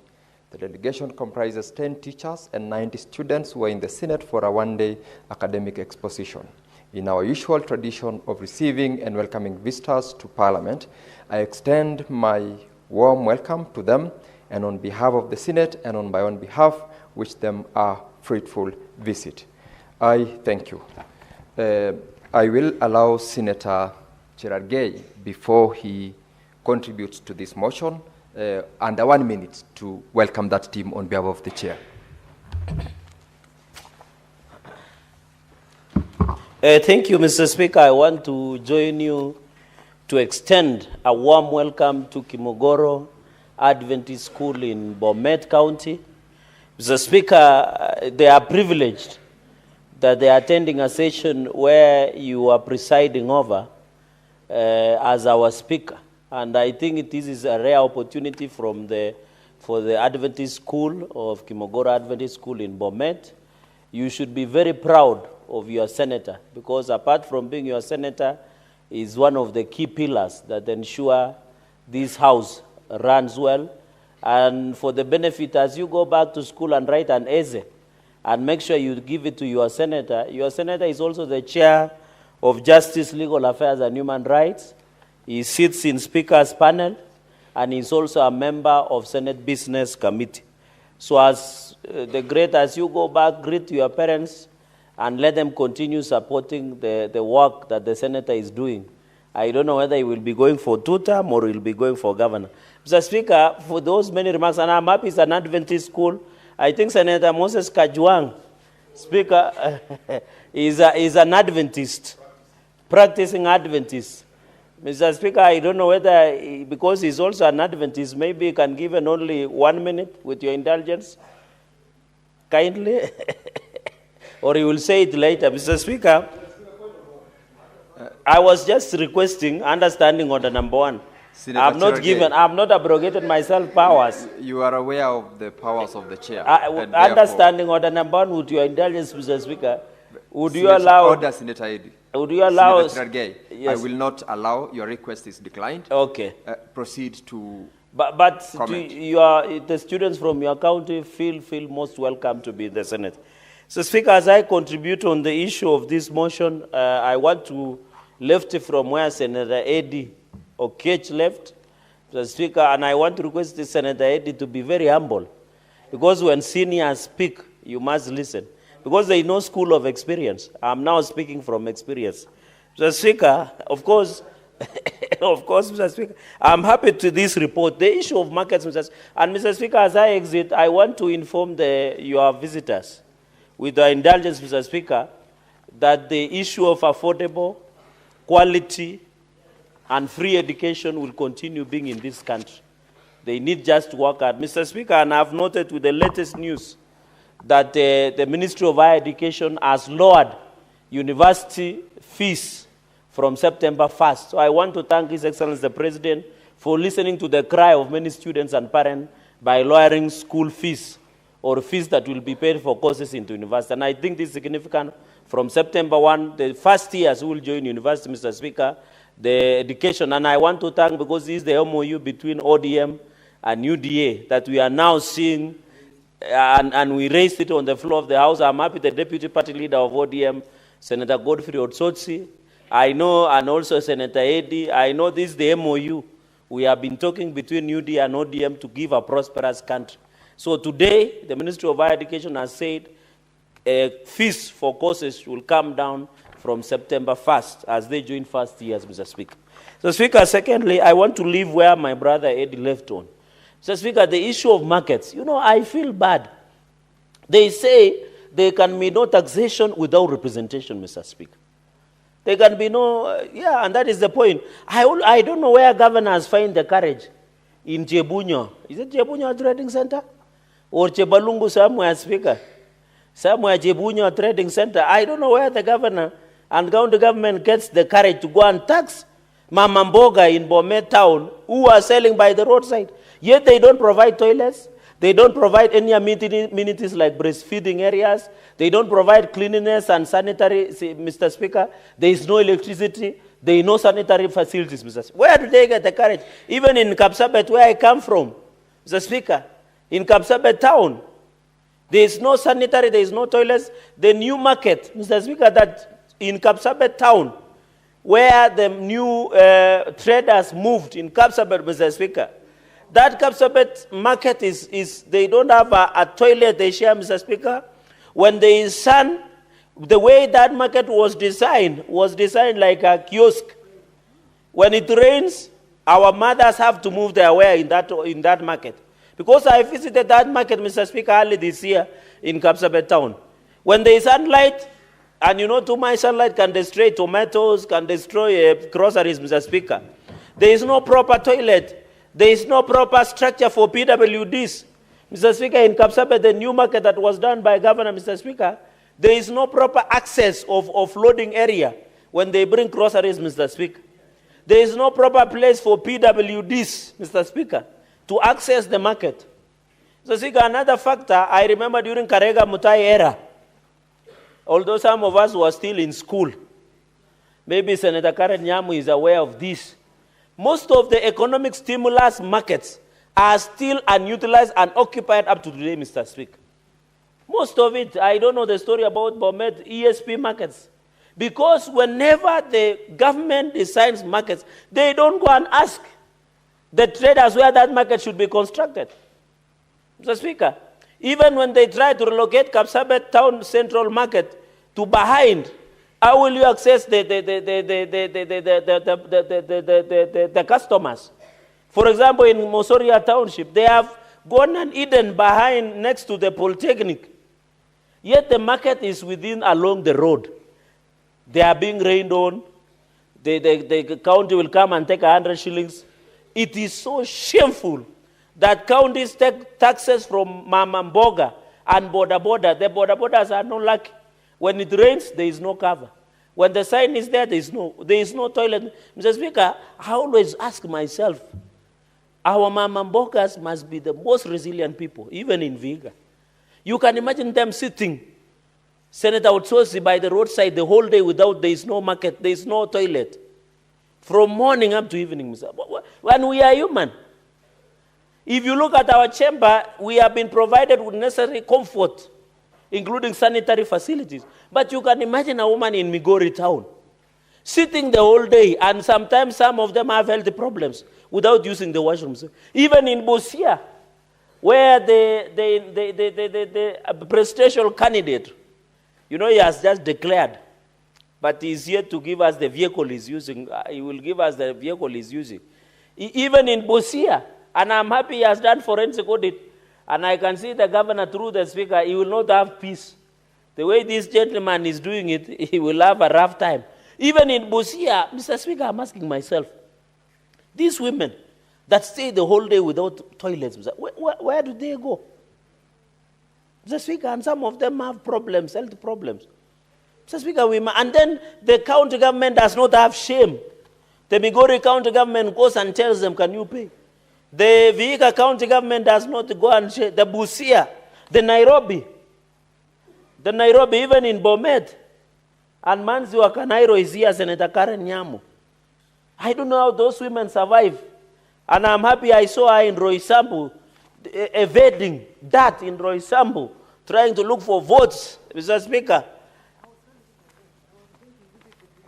Okay, I think Senator Otsosi wants to see you after this.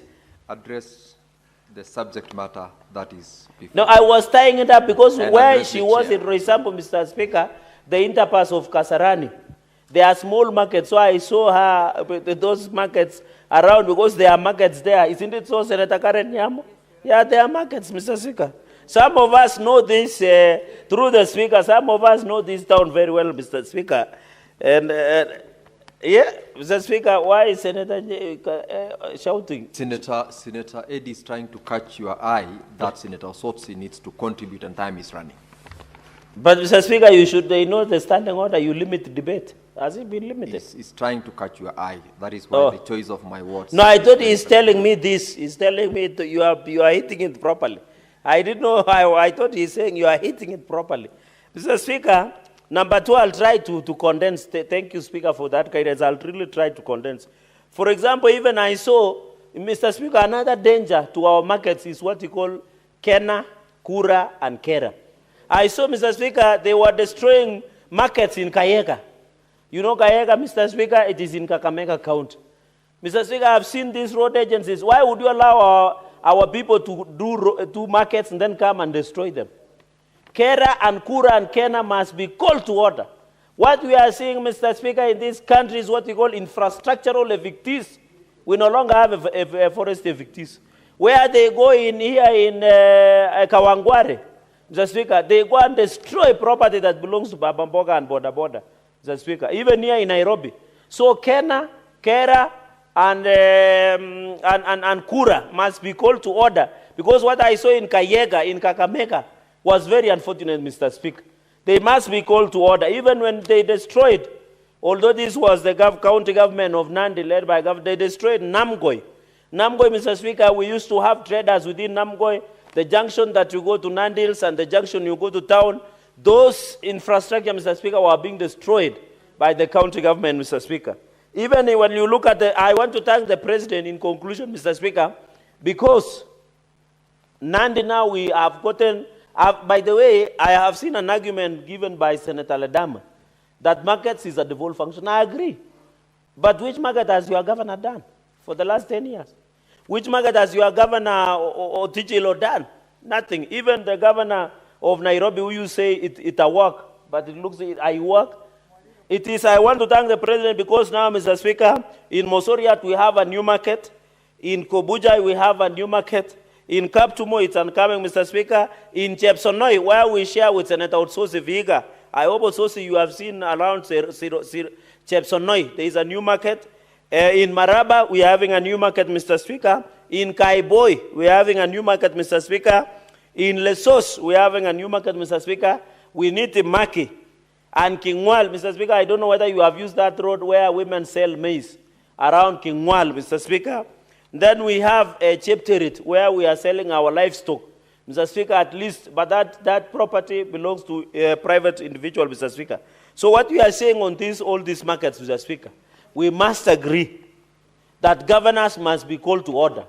As I conclude, Mr. Speaker, that it must be accessible to PWDs, it must be clean, there must be water, there must be toilets, there must be electricity, Mr. Speaker, and there must be accommodation for women who are breastfeeding, Mr. Speaker. We know women who are mamambogas, that they are nursing their children. They must be given a place to breastfeed. I'm happy, Mr. Speaker, the design that President William Ruto has approved through the Ministry of Housing. We have areas of meetings for women and groups, women groups and social groups. We have lactating area. We have a sanitation area of toilets, public toilets, and what have you, Mr. Speaker. We have all those, Mr. Speaker. Mr. Speaker, to allow my colleagues, Senator Otsosi, who I have a tremendous respect, and the incoming governor of Vihiga, Mr. Speaker, allow me to pen off by saying we are proud of what the committee has done, your office for the support, and our secretariat for the splendid job that they are doing, Mr. Speaker, so that now later, as Senator Otsosi finishes, I really want to listen to what Senator Karen Nyamu will say, because we have a lot of problems of markets where it doesn't work in this Nairobi. I thank you, Mr. Speaker, and I support this motion. Senator Osotsi. Thank you, Mr. Speaker. Mr. Speaker, I want to start by saying that I want to thank the Committee for Devolution for taking time, not just to respond to my statement and Senator Wakodi's statement, but visiting these two counties. They visited my county on the 22nd of June, 2024, which is about a year ago. And now we are discussing the report today. Mr. Speaker, what precipitated this statement was because the traders at Luanda Market had gone on a tax boycott. Luanda Market is the largest market in Vihiga in terms of not just the size, but in terms of revenue generation. And the workers, the traders had gone on strike, and that was going to affect the revenue of the county and also services provided by this market. Mr. Speaker, Vihiga County is among the 12 small counties, and it has very limited avenues or streams of revenue, on-source revenue.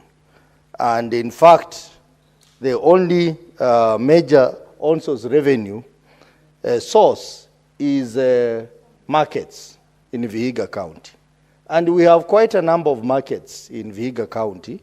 This report focused on Mbale Market, Majengo Market, Luanda, Serem, Chavakali, Cheptulu, Shamakoko, Esibuye, and Mudete. These are the key markets in Vihiga County. There are other smaller markets in Vihiga County like Banja, Mwicho, and others. Mr. Speaker, it is my belief that if these markets are properly resourced in terms of infrastructure and service provision, then it will be the first major step of addressing the issue of low on-source revenue. Mr. Speaker, Vihiga County generates about 300 million shillings every year as on-source revenue. But they have the potential to generate up to 1.5 billion shillings as on-source revenue. Mr. Speaker, if that money is generated in addition to the shareable revenue, then people of Vihiga will have sufficient money for capital development. Mr. Speaker, you know, one of the reasons why this House decided to change the revenue sharing formula so that they can help small counties was because they were looking for avenues of making smaller counties access development. Because of the low revenues, these counties are unable to access sustainable development. Mr. Speaker, even as we talk about that, we must also focus on source revenue that is generated in this county, and one important area of on-source revenue generation is markets. Mr. Speaker, I am disturbed by the contents of this report, and I wish to alert the committee to give special attention to the submission by the county government of Vihiga, particularly on the issue of on-source revenue. The figures are not adding up, Mr. Speaker. Mr. Speaker, there is a table there that shows the amount of on-source revenue from markets, all the markets in Vihiga County, from 2018-2019 financial year to 2023-2024 financial year. Those are 6 years. Mr. Speaker, you look at that table, it tells you that the county generated between 13 million to 14 million per financial year, overall from all the markets. But under that table, there is another table indicating the revenue generated by Luanda market alone. And it tabulates how much was generated every month from July 2023 to May 2024. And if you look at that figure, it comes to around 40 million, which now begs the question that if one market can generate 40 million in a year, then why did the county government give us figures which indicates that each overall, each year, they were generating between 13 to 14 million. I think the committee needs to interrogate that bit. Because even if you look at Luanda market, 2023-2024, the report shows they generated 13.9 million. But the same period, the entire county generated 14 million. So what are they saying? Mr. Speaker, these figures are not making sense, and I think these figures were just put in there to provide a response. They are not justified, and this is misleading the committee and the House. So I want to ask the Committee of Devolution to go back and interrogate these figures. Mr. Speaker, we cannot pass a report which has misleading information. And I will be talking to the committee to ensure that the county provides correct information, because the information that is here is misleading, Mr. Speaker. Mr. Speaker, let me now talk about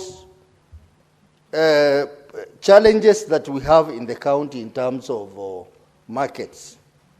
Mr. Speaker, a lot of issues were identified in the report.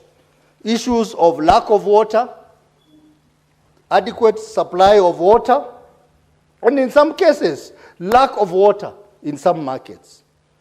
Issues of sanitation, lack of toilets, or functioning toilets. Toilets which have been constructed and for one reason or another, they're not functioning. Mr. Speaker, the issue of drainage. Senator Sotsi, unfortunately time has run out. However, you have got a balance of 12 minutes to conclude on your contribution when the House will resume. Now, Honorable Senators, it's now 6:30 p.m., time to adjourn the Senate. The Senate therefore stands adjourned until Tuesday, 5th August 2025 at 2:30 p.m.